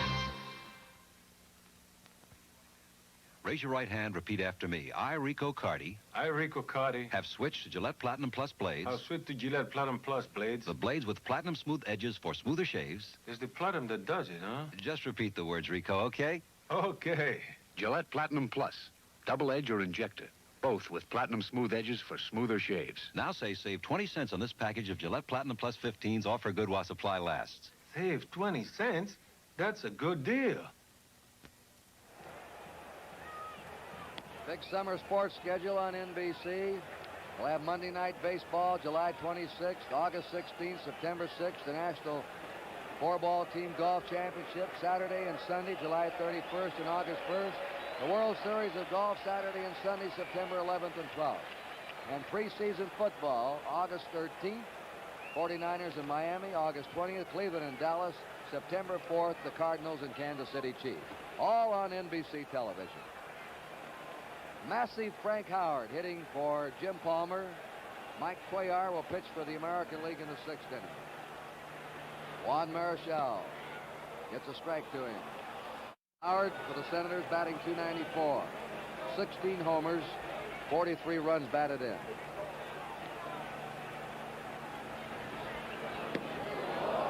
Strike 2. I asked Ted Williams once who hit the longest home runs he's ever seen, and he said Frank Howard. And he's gone from the era of Jimmy Fox right down to the present. Ball one. Ted would have loved to have seen that shot by Reggie Jackson up there in the light towers tonight.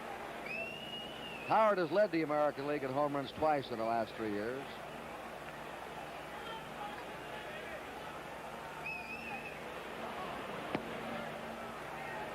Two and two. This is a fellow that has 6 or 8 eggs for breakfast, a couple of steaks. That's a starter, huh? Just to warm up. 2 and 2 count. Bounding ball to second base. One away. Well, Kurt, we've mentioned that over the right field fence, there have been 13 balls hit, but an even harder and more difficult task, hitting them out of the ballpark in left field. Only 2 players have done that. Killebrew is one, and Frank Howard, who just grounded out, was the other. We're at the top of the American League batting order now, and Rod Carew, who's grounded out and walked. He scored a run tonight.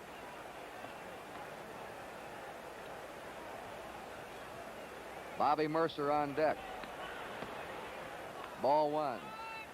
The American League manager, Earl Weaver, said, I don't think we have as much power in there tonight, but I like fellas like Carew and Mercer, Yastrzemski, who can peck away and get on. Foul out of play. Carew with good speed, a good bunter. Recall a couple of years ago, stole home quite a few times in one season under the influence of Billy Martin, then who was the manager of the Twins. Joe Torre, the third baseman for the National League, playing way in looking for the bunt.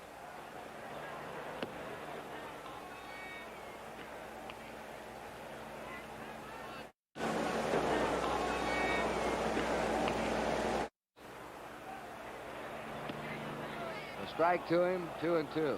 Speaking of Torrey, quite a testimony to him to start the All-Star game now as 2 different positions. 4 times as a catcher, and tonight as a third baseman. Ball 3, and he's played first base too with the Braves and with the Cardinals. 3 and 2.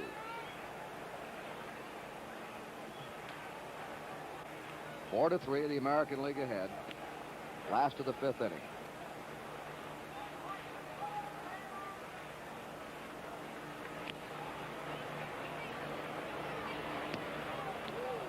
Marichal walks him. Marichal doesn't give up many walks. One of the great control pitchers in the game. Bobby Mercer has singled to center and popped to third.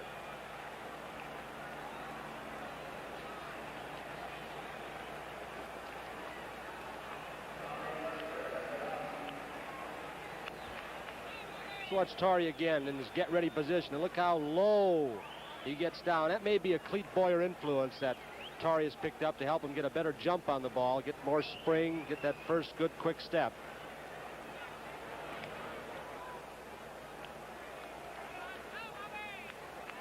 One out. Carew at first, 4-3. American League leading, last of the 5th inning. Last time Carew was at first, Mercer at the bat. They sent Carew and had Mercer swinging. Let's see if they start him here in this series.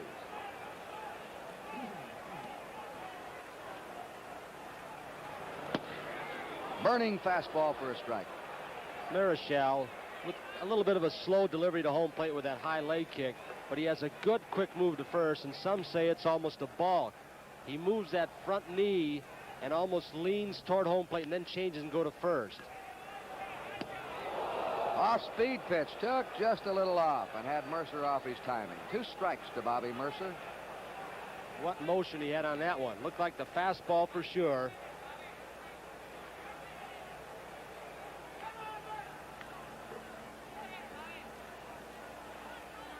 Here's a 2-strike pitch coming up to Mercer.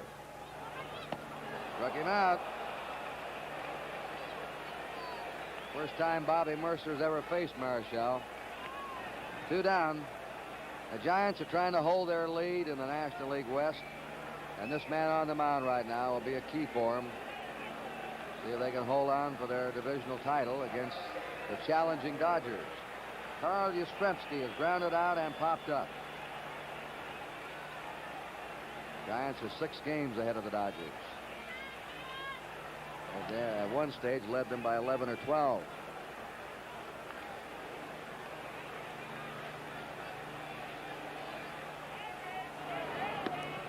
Inside to Yastrzemski for a ball.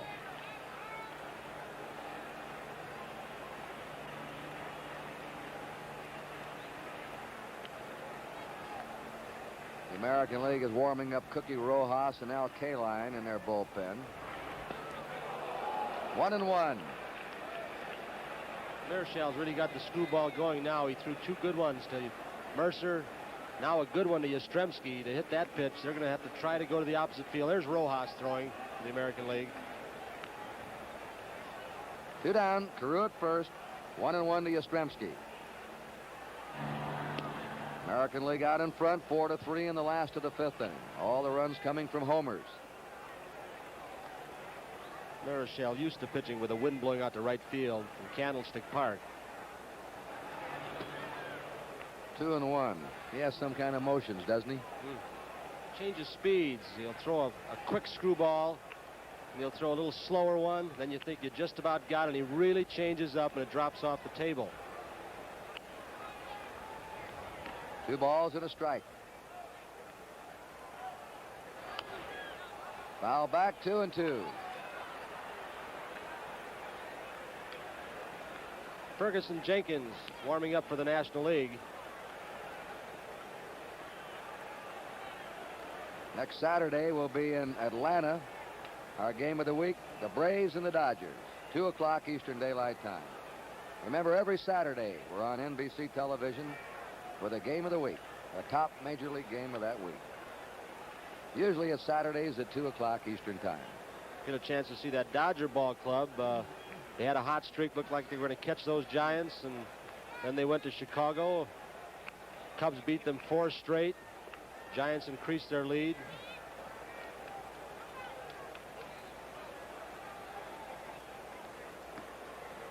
The count to Yastrzemski is 2-2. Carew at first, 2 down.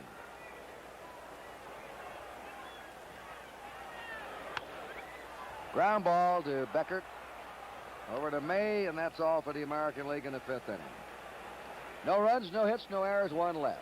We've gone 5 innings in Detroit, and the scores, the American League 4 and the National League 3. Got a bunch of change. The American breakfast, no mistake, starts with sugar, milk, and Kellogg's Corn Flakes. The breakfast of great Americans like Babe Ruth, the Bambino, the greatest slugger the game has ever known. Babe Ruth, a great American who started out many a morning on the American breakfast. Who knows what great American is eating the American breakfast now? If there's a gun in your house and you're worried about accidents, let me tell you about a new kind of lock for it. It's called the Master Gun Lock. It's a real lock. It covers the trigger so the gun can't shoot. And it'll fit almost any gun. Don't take a chance on an accident. Get a Master Gun Lock and get some peace of mind.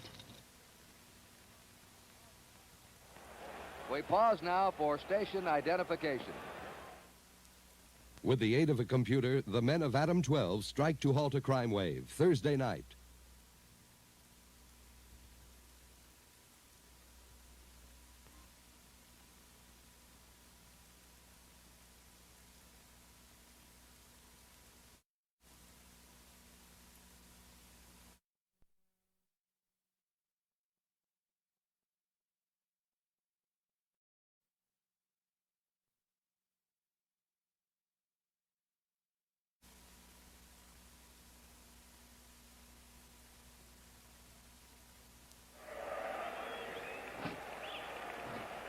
All right, we've got some changes now for the American League.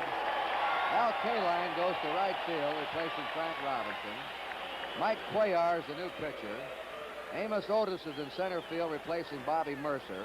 Cookie Rojas has gone to second base in place of Rod Carew. And Harmon Killebrew at first base. Take Norm Cash out. Lee May up for his first time. Slow curve delivered by Mike Cuellar.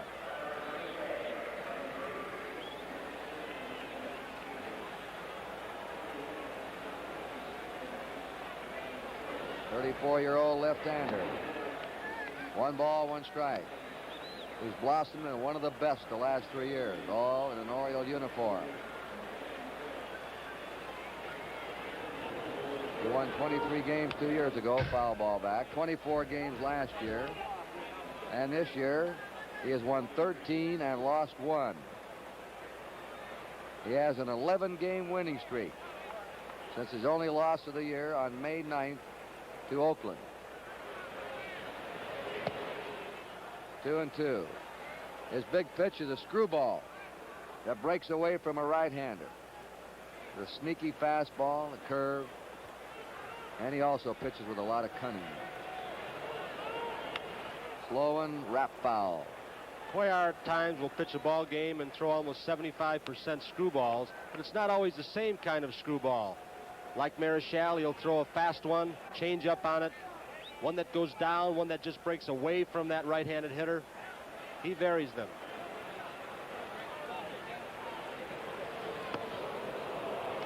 May nearly jumped out of the batter's box at that one. 3-2.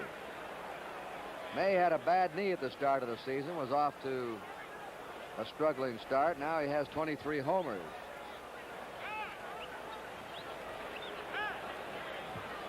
Time call.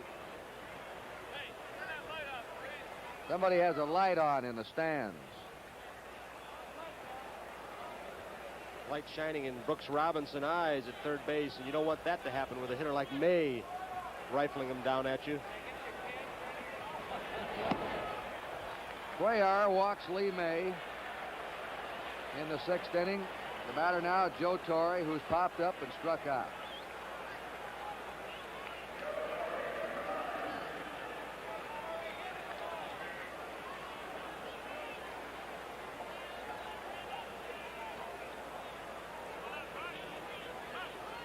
Four to 3 in favor of the American League. The National League batting here in the top of the 6th inning. Frank Humont went over to Sparky Anderson. Anderson called him over to find out where in the lineup the replacements in the American League, where they're going to be hitting.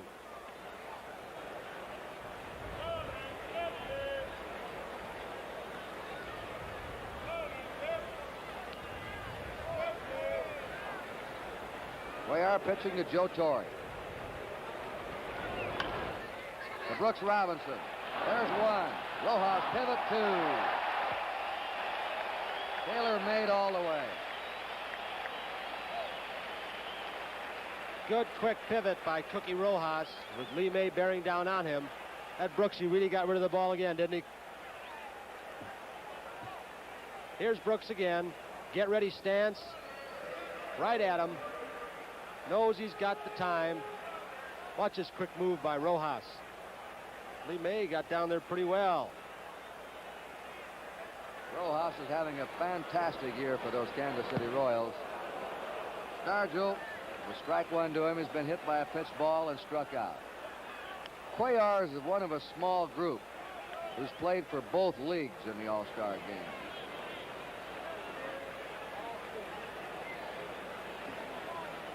And now the National League sends Nate Colbert out on deck. He swung at it. Strike two. Colbert will bat for Marichal if he gets a chance. Stargell was really going to get out in front of that one, really try and pull it, and Cuellar threw him the extra slow one. They have the shift on, you'll note, against Stargell. 2-strike pitch to him. Cuellar fed him a changeup. 1-2. Cuellar's teammates call him Crazy Horse. Native of Cuba, he looks like an Indian chief. That's where they get the name. A 1-2 delivery. Now he buzzes the fast one into it.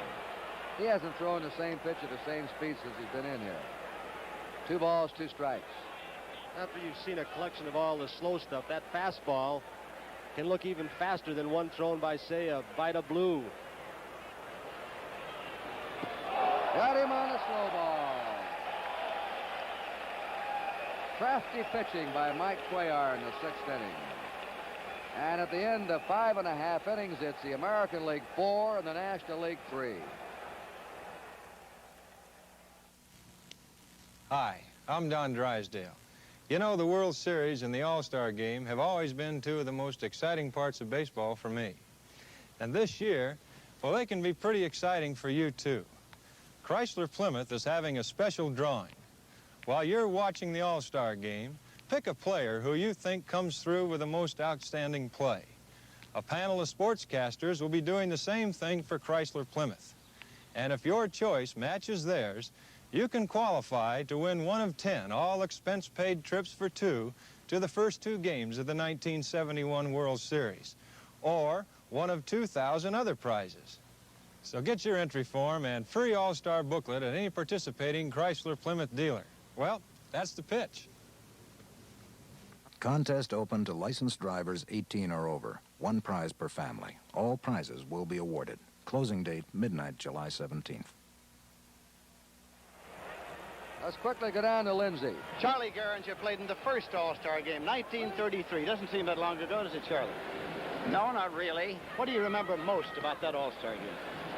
Well, the powerful lineup we had mostly because we had the terrific hitters. In fact, they were so good that the National League All-Stars came out to watch us take batting practice. That was the days of Ruth and Garrett and people like that. And Fox and Averill and dozens of others. And Greenberg and Garrett. Charlie, it's so good to see you again. Thank you very much. Thank you. Nice to see you. Charlie Gehringer. Now let's go back upstairs. And just as Gehringer was a longtime favorite here in Detroit, the man moving into the batter's box has been in recent years Al Kaline, who's never played a day of minor league baseball. Came right out of the high school playing fields of Baltimore to join the Tigers and has been here ever since. He's facing Ferguson Jenkins, and Kaline on the first pitch has a base hit to center. And of course the hometown Tiger fans love it. Don Kessinger has gone to shortstop. Harmon Killebrew now will be hitting in Norm Cash's spot. And then Brooks Robinson on deck.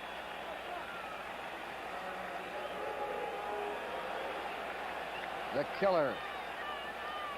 Jenkins has won 13 and lost 8 for the Cubs. Of all, the Killebrew. He's the only National Leaguer who's won 20 games in each of the last 4 years. 20, 20, 21, and 22.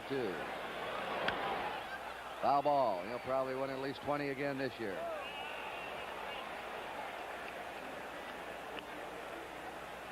We have warm-up action in the National League bullpen. Don Wilson of Houston, who replaced the injured Larry Dierker, now warming up. The American League ahead 4-3 in the last of the 6th inning. Al Kaline at first. 1 ball, 1 strike to Harmon Killebrew.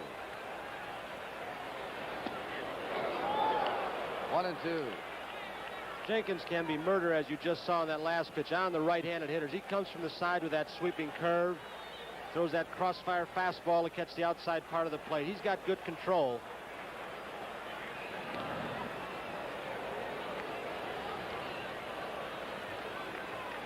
Kessinger at short, playing well over in the hole for Killebrew, expecting him to pull the ball. So is the outfield. 2-2. Killebrew's average 257 with the Twins. 11 homers, way below his usual pace this time of year.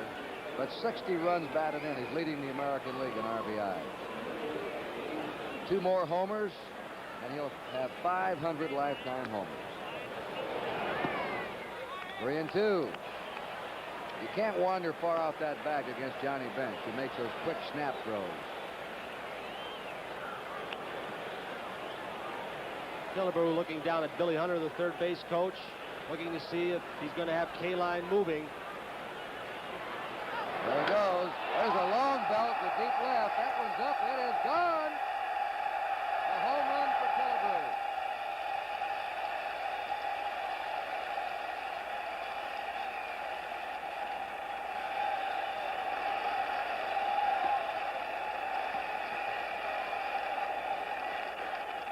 Killebrew really lifted that one, Kurt. A low sinker ball on the 3-2 pitch. Let's see him go down after this pitch. See Bench going down and inside. Ball down around the knees, inside corner. Killebrew didn't hit it as hard as a lot I've seen him hit. Amos Otis congratulating him, as was Kaline right behind him. So it's now 6-3 in favor of the American League. They've had 3 homers. The National League's had 2. Ball 1. They've had 9 runs in the game. They've all resulted from homers tonight. That's the first homer hit to left field. That was against the wind. 2-0 to Brooks Robinson. Killebrew's 3rd All-Star Game home run. Brooks is grounded out and flied out. He's 0 for 2.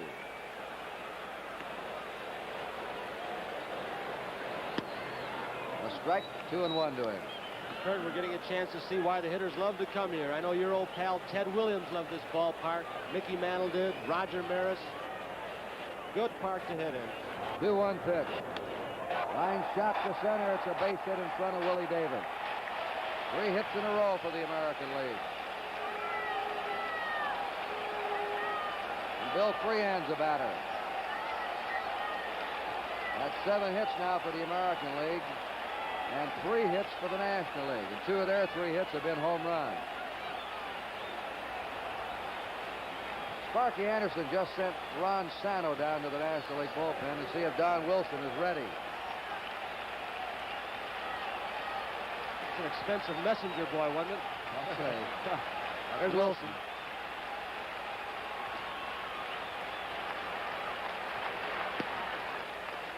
Low and inside to Freehan. Ball 1. Freehan has flied to left and fouled to first. National League favorite tonight. Conceded to have the most power, but the American League's out-muscled them so far. 2-0.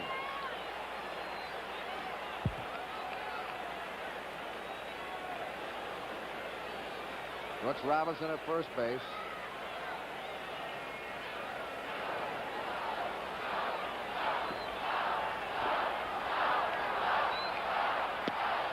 Fastball good for a strike. Looking down in the National League dugout, I see Willie Mays. He's through for the night. He played the first 3 innings.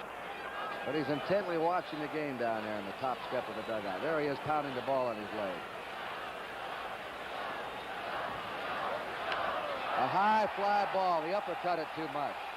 Willie Davis backpedaling, drifting with the wind, and puts it away. Back to first base goes Brooks Robinson. 1 out.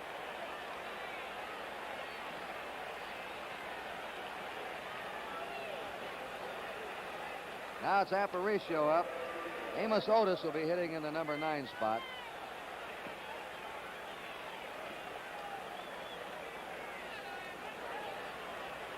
Little Louis is singled and bounced to the pitcher.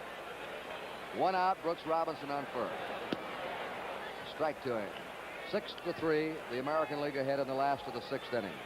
Kurt, looking at Willie Mays down there, someday we may see him standing in that same position, managing an all-star team. Could be. A low curve, 0-2. Ferguson Jenkins, Canadian-born.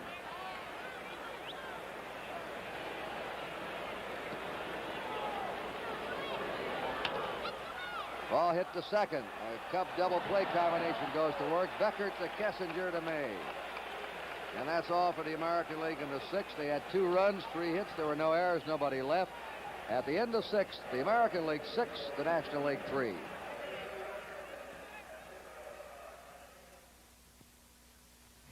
Biggs, this noisy muffler's going to ruin my wedding. It must be fixed immediately. My mechanic saw it today. Come back tomorrow. I can have the right parts by next Tuesday? Yeah, but it'll take about 30 minutes. Oh, bless you. At Midas, we won't waste your time. With most cars, we'll have the muffler you need, and we'll take only 30 minutes to install it. We install mufflers for a living. We have to do a better job. When Paul Revere made his midnight ride on April 18, 1775, John Hancock and Samuel Adams were hiding in this house in Lexington, Massachusetts. Today, we're painting it with Sears Best exterior latex because it's climate formulated to last a long time. We'd like to see the house standing a long time.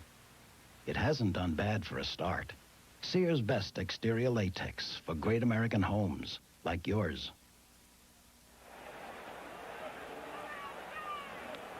We're going to the 7th inning. This is Kurt Gowdy, Tony Kubek, and Lindsey Nelson from Tiger Stadium in Detroit for NBC Sports. Don Kessinger will be hitting now in the number 5 spot. He's a switch hitter of the Chicago Cubs. He'll be followed by Johnny Bench and then Glenn Beckert. Kessinger with a seasonal .288 average. Mike Cuellar working on his 2nd inning. Vida Blue of Oakland pitched the first 3 innings, gave up 2 hits, but both were home runs.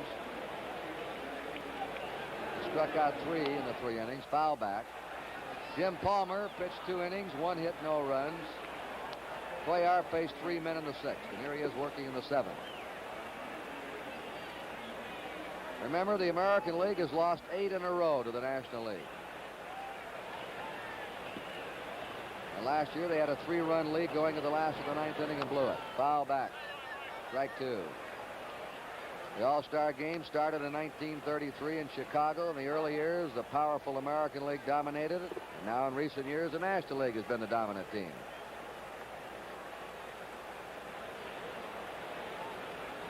They have changed now in that National League bullpen to Tom Seaver. Spare infielder Felix Meehan is warming up.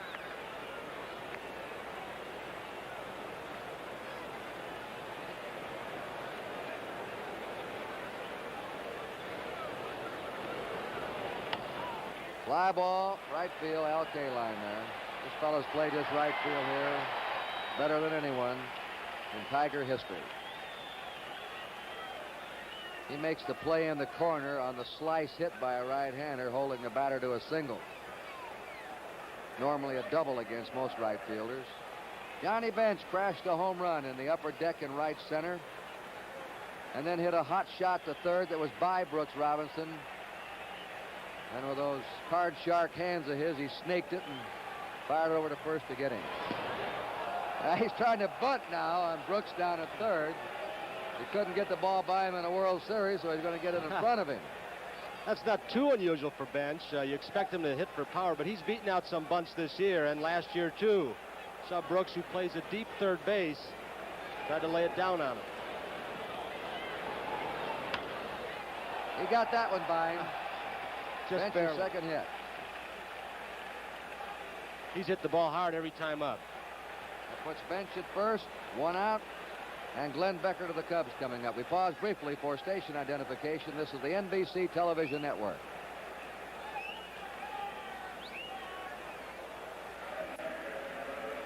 Six to 3, American League leading on our NBC scoreboard.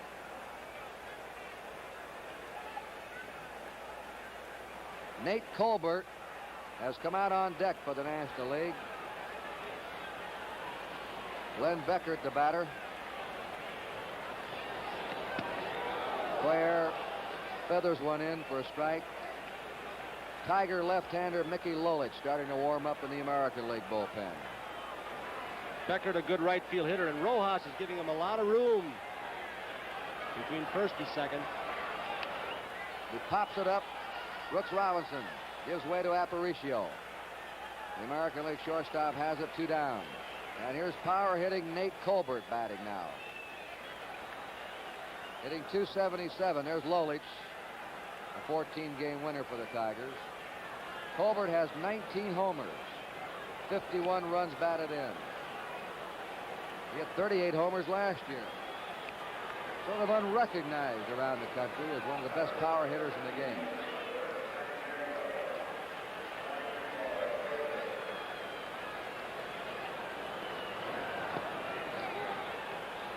Pinch hitter Colbert takes a strike. Good chance.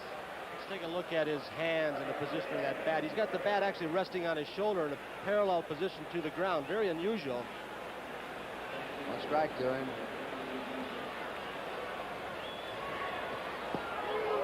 That slow curve in again. Strike 2.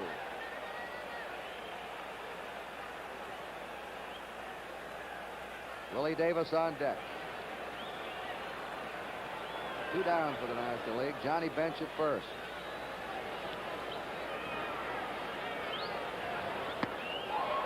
Oh, there's some great pitching. 2 slow ones and got the fastball by him. He had Colbert completely off balance at the plate. No runs, 1 hit, no errors, 1 left. And now the 7th inning stretch in Detroit with a score. The American League 6, the National League 3. You better hurry, Nancy. I'm pitching today. Okay. But what are you doing? We need gas. $1 worth, please. Yeah, for some quick starting gasoline. What? And then some detergent gasoline. Nancy, you don't have to make 3 stops. Pull in here. These are Phillips 3 for the money performance gasolines.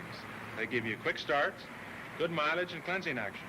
3 for the money. Oh, Tom, you take all the fun out of shopping. The Performance Star. If you could put a plastic shield on your face, you'd have protection from nicks and cuts, but you wouldn't get much of a shave. However, now you can get a smooth, comfortable shave and have protection from nicks with this kind of shield, Gillette Foamy. Not plastic, but creamy, rich lather that actually acts as a safety shield with lubricating agents that help glide your blade. So you shave close, but you can shave painless. Yes, this is can protection from the #1 brand.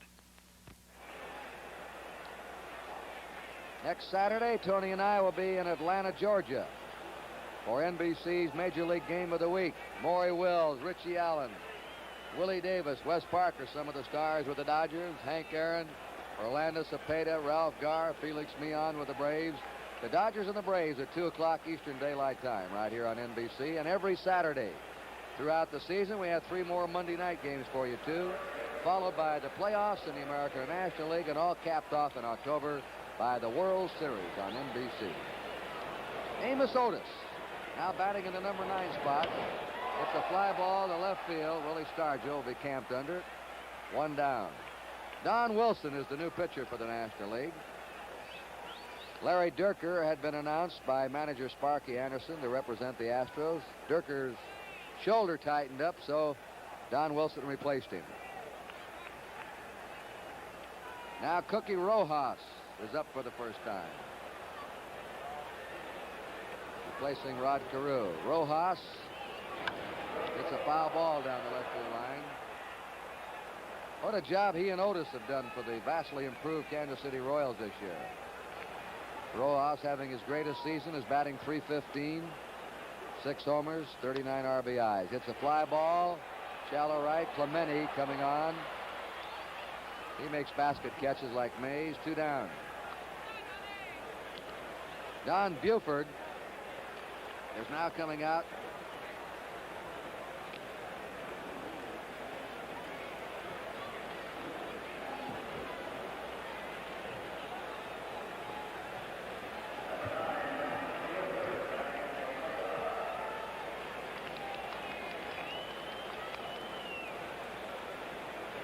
Don Buford. Switch hitter. He has more power left than he does right. 2 down. Nobody on, last of the 7th. The American League leading 6-3. Ball 1 to Buford. Former football star at the University of Southern California.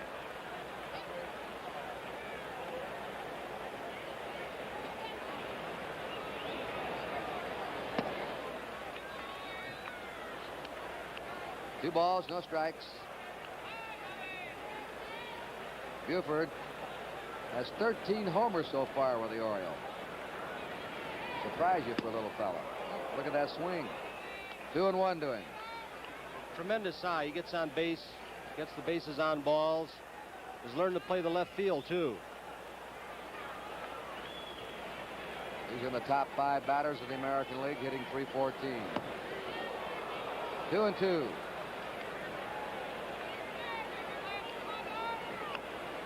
Four pitchers in Major League history have hit home runs in games in which they pitched a no-hitter. And 2 of them are here tonight. You're looking at one right now, Don Wilson. Rick Wise is the other in the National League bullpen. That's all for Buford. He's tagged out by Johnny Bench. So the American League's down 1-2-3 in the 7th. At the end of 7, it's still the American League 6, the National League 3.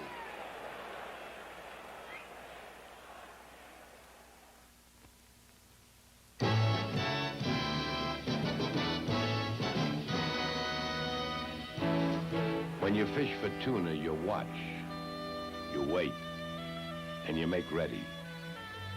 Then you spot them.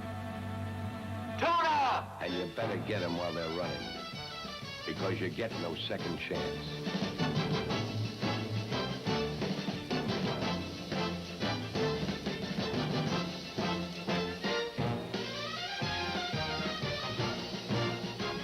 All the gusto in the world's out there. And now is the time to get it. You only get one crack at life, so you look for all the gusto you can. The life you live, the work you do, even in the beer you drink. When you're out of Schlitz, you're out of beer.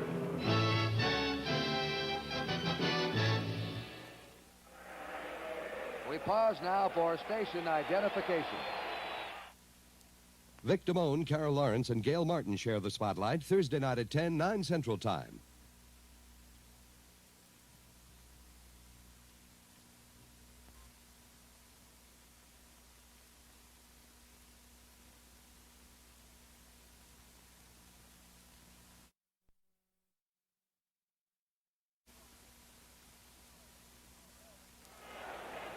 Mickey Lolich, the Tiger World Series hero over the Cardinals in '68, enjoying his best year this year with 14 wins and 6 losses, an earned run average of 2.96. And so the National League switches now to right-handed batter Bobby Bonds in place of Willie Davis. Talented young giant outfielder has 20 homers and hitting .312. It's a strike to him. He's knocked in 57 runs. Clemente on deck at the top of the order, and then Lee May. Bonds has great speed. He strikes out a lot, but he still hits for a good average. 1-1 to him. Lolich was another one that had Earl Weaver in his doghouse. Lolich said, I got mad at the fella when he said I was fat. Lolich has trimmed down this year. He's had a little bit of stomach on him a couple of years ago, like Sonny Jurgensen. Strike 2, 1 and 2. Earl Weaver said, I'd never said he was fat because I'm fat myself. I'd never say that about anybody. Lolich is second in the American League in strikeouts to Vida Blue. He's a strikeout pitcher. A 1-2 pitch to Bobby Bonds. Curved him, got him. 1 down. Now the American League has gradually sifted its defensive lineup on the field. They have Yastrzemski, the top left fielder in the league defensively in left. Amos Otis, a good center fielder. Kaline in right. They have Robinson at third. Aparicio at short. Rojas at second. Killebrew isn't the top defensive first baseman in the American League. Defensively, George Scott is, but he's not here tonight. Killebrew's at first, and Thurman Munson has gone behind the plate. So with a 3-run lead now, they're going to try and hold it with Lolich and their best defensive players. 1 out, nobody on. Clemente struck out his first time. He placed inside to him for a ball. Hank Aaron in the 4th inning. Lolich has surprised a couple of these National League hitters. He surprised Bonds on the called 3rd strike with that good sharp breaking curve, and he looked like he just surprised Roberto Clemente with a pretty hard fastball. 1 ball, no strikes. At the knees, 1-1. He won the 3 games for the Tigers when they beat the Cardinals, and he beat Bob Gibson in that dramatic 7th game at St. Louis. Pitching on 2 days rest. The 1-1 pitch. Let up high. Ball 2, 2-1. Clemente looked like he turned to Frank Umont, the plate umpire, and saying, yeah, let him get that one down in the strike zone. It looked like he was fooled much on the changeup. On deck is Lee May. Same pitch and high, ball 3. Clemente said, why wasn't that in the strike zone? I'd like to have that one. 1 out, nobody on. Clemente had 10 hits in a doubleheader last August against the Dodgers. A lot of hits in one day. 3-1 to him. It's a high fly into deep right center. Amos Otis way back. That one's going, and it is gone. Almost in the same spot as Johnny Bench's in the upper deck in right center. I've never seen so many long drives to the opposite field by right-handed batters that we've had in this game. That's another tremendous shot for a right-hander. 450, 460. Here's that Clemente swing once again. Look at that bat stay back. Cock. Now a trademark. Hitting off the front foot. Look at that right foot, the rear foot, a foot off the ground, something that is not advisable as a hitter. But don't tell that to Clemente or Hank Aaron. Lee May, a ball to him. 6 home runs tonight, ladies and gentlemen. This All-Star game ties an All-Star game record. 3 by each team. Bench, Aaron, and Clemente for the National League. To the box. Lolich, the first, 2 down. Ron Sano now is coming out to bat for Joe Torre. Sano of the Cubs, another strong right-handed batter. And all 3 National League homers were hit to the opposite field in the upper deck, with Bench and Clemente hitting him in right center well up in the upper deck. Frank Robinson homered to right for the American League. To right. Jim Perry and Wilbur Wood warming up. Just saw them.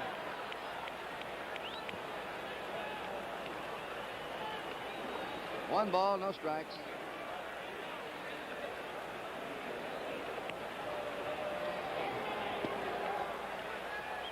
One and one. If you joined us late, the longest home run tonight's been by Reggie Jackson. Hit the light transformer up on the roof in right field, right center. Sano has 15 homers this year. A ball to him. Batting .288.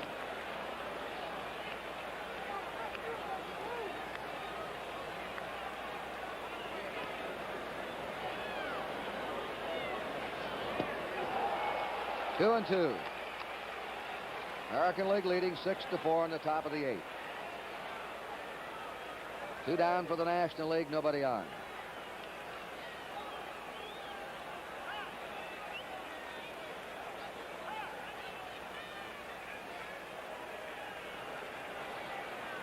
Willie Stargell up next.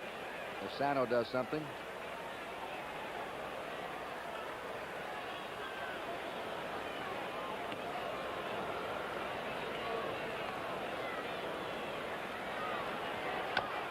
A chopper to the box. The National League is retired in the 8th. 1 run, 1 hit, Clementi's homer, no errors, nobody left. We're going to the last of the 8th inning with the American League leading 6-4.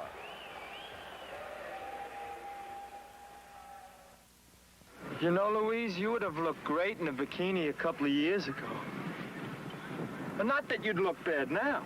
Time to get back into things? Eat smart at every meal, starting with breakfast. Kellogg's Special K breakfast is less than 240 calories, 99% fat-free, loaded with protein, and delicious. Let the Special K breakfast help you get back into things. Hi, you beautiful. Where have you been all my life? Happily married.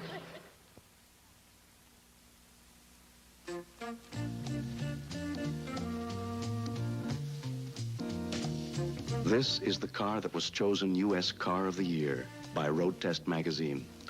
It's the 1971 Plymouth Satellite, a totally new automotive design, built and engineered with extra care. Plymouth Satellite, the U.S. Car of the Year, the buy of the year. That's Chrysler Plymouth coming through. Arnold Palmer and Jack Nicklaus will be defending their title against such team of golfers as Lee Trevino and Howie Johnson, Bruce Crampton and Orville Moody, Gene Littler and Ken Still, George Archer and Bobby Nichols, Gardner Dickinson and Sam Snead. See the final 2 rounds on Saturday, July 31st from 5 to 6 Eastern Daylight Time, and on Sunday from 4:30 to 6 from the Laurel Valley Golf Club on NBC. National Team Championship Golf. All right, we've got some more changes now. Pete Rose has gone to right field for the National League. That's Earl Weaver out checking the batting order. Bobby Bonds goes to center field. Felix Mion to second base. And Ron Santo to third. 4 more changes for the National League. They've really shuffled their lineup tonight. Carl Yastrzemski leading off for the American League in the last of the 8th. He's gone hitless in 3 times. Facing Don Wilson, working on his 2nd inning. He breezed through the 7th.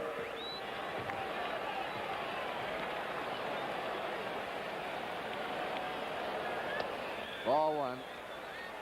Andy Messersmith and Sonny Siebert, 2 right-handers, are getting ready for the American League and the 9th inning in case they're needed. 2-0 to Yastrzemski. There they are, Siebert and Messersmith.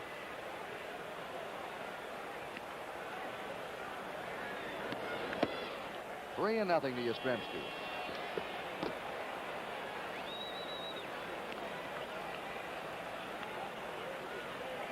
Rick Wise of the Phillies loosening up in the National League bullpen. 3-1 to him. Wilson looks quick too, Kurt. Got a good fastball. Wise warming up for the National League. He's throwing as hard as anyone tonight. Foul back of us, 3-2 to Yastrzemski.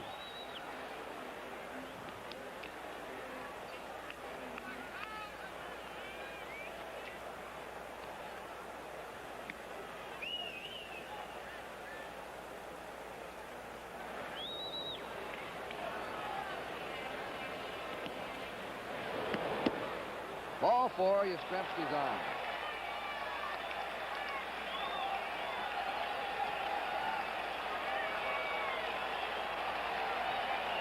Al Kaline went up once, had a hit, and he gets a fine ovation from the hometown Tiger fans. Youngest player to ever win an American League batting title. 2 months younger than Ty Cobb was when he won his first one. The strike to him. Carl Yastrzemski down on first base is a base-stealing threat. Stealing more and more these past couple of years.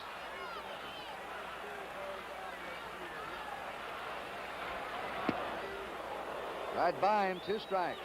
6-4, the American League ahead, last of the 8th inning.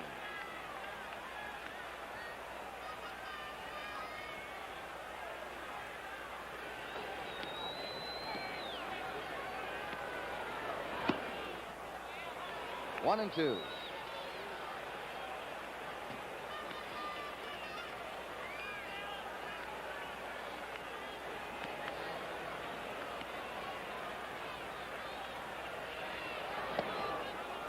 Count goes 2-2 to Kaline. Armin Killebrew due up behind him.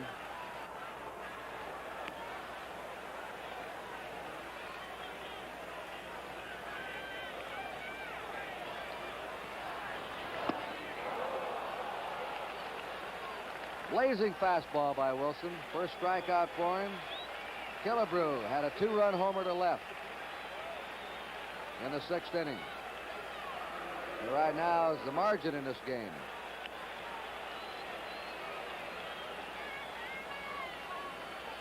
When you look up here in left field,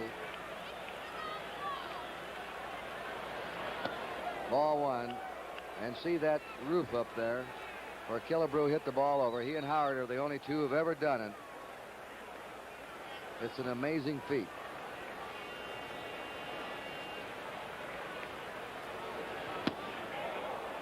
One and one. And also you remember the batters like Jimmy Fox and Hank Greenberg couldn't do it. A lot of big right-handers. But this man is one of the two in the history of this ballpark to do it. 2-1. Kurt, they talk about the longest home run ever, and I guess that'll be a constant debate, but they say Babe Ruth hit one in this park that traveled, and it was measured 625 feet. Boy. 2-1 pitch. Down to third baseman Sano. For one, over to first. They've got the double play. Sano, Demian, DeMay. And now we're going to the top of the 9th inning and the last chance for the National League. There were no runs, no hits, nobody left. At the end of 8, it's the American 6, the National League 4.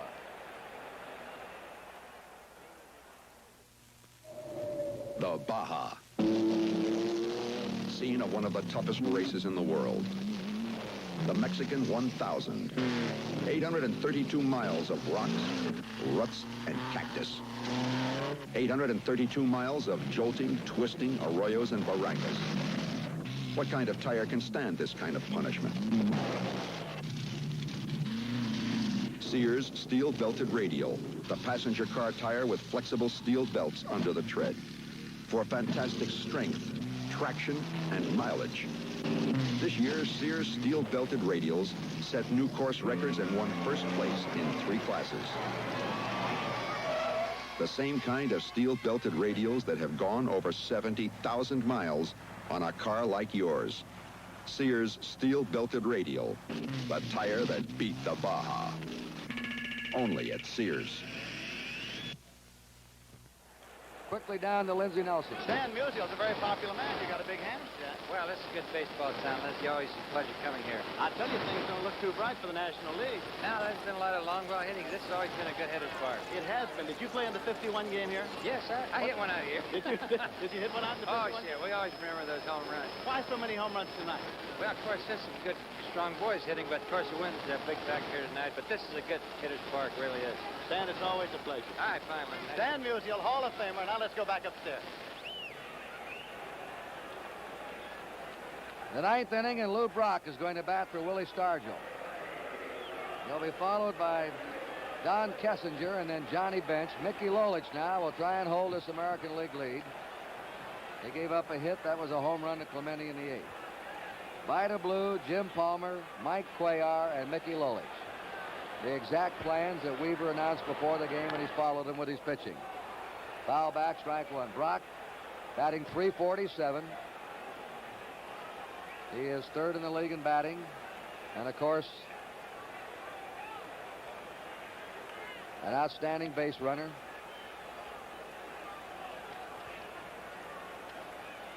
All the players, the managers, and the coaches in this game. Tries to bunt. Fast man. Good play by Lolich to get him. The ball hit squarely on home plate. That's why the big high bounce. And Lolich, in spite of what Earl Weaver says, that he's a little too heavy, made a pretty agile fielding play, getting the fleet Lou Brock.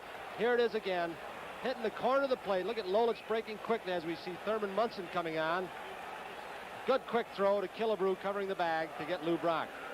Kessinger flying out in his one time up. All the players each received a blue Lindy synthetic sapphire star ring for appearing here in this All-Star game.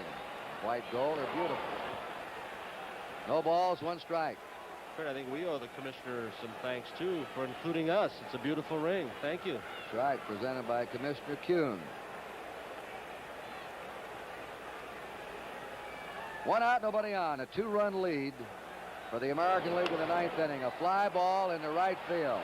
K-line calling for it, and they're 2 down now. The American League 1 out away from snapping an 8-game losing streak. Alan Roth, our old standby, has been our statistician again tonight and our stage manager. Returning to his native Detroit, Jim O'Gorman.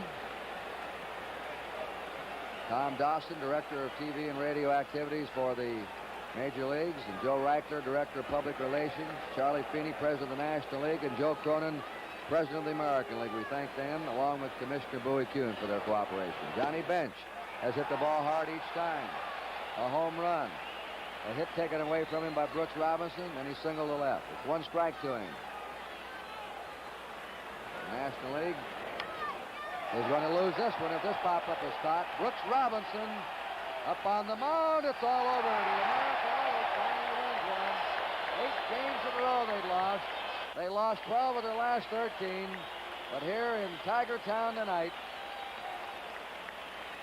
on home run bats and good pitching, Vida Blue gave up the 3 runs in the first 3 innings, but he's the winner because the American League came up with 4 runs in the last of the 3rd. So Vida Blue was a pitcher of record. He gets the win, and Doc Ellis is the loser. And the final score, the American League, 6 runs, 7 hits, and no errors. The National League, 4 runs, 5 hits, and no errors.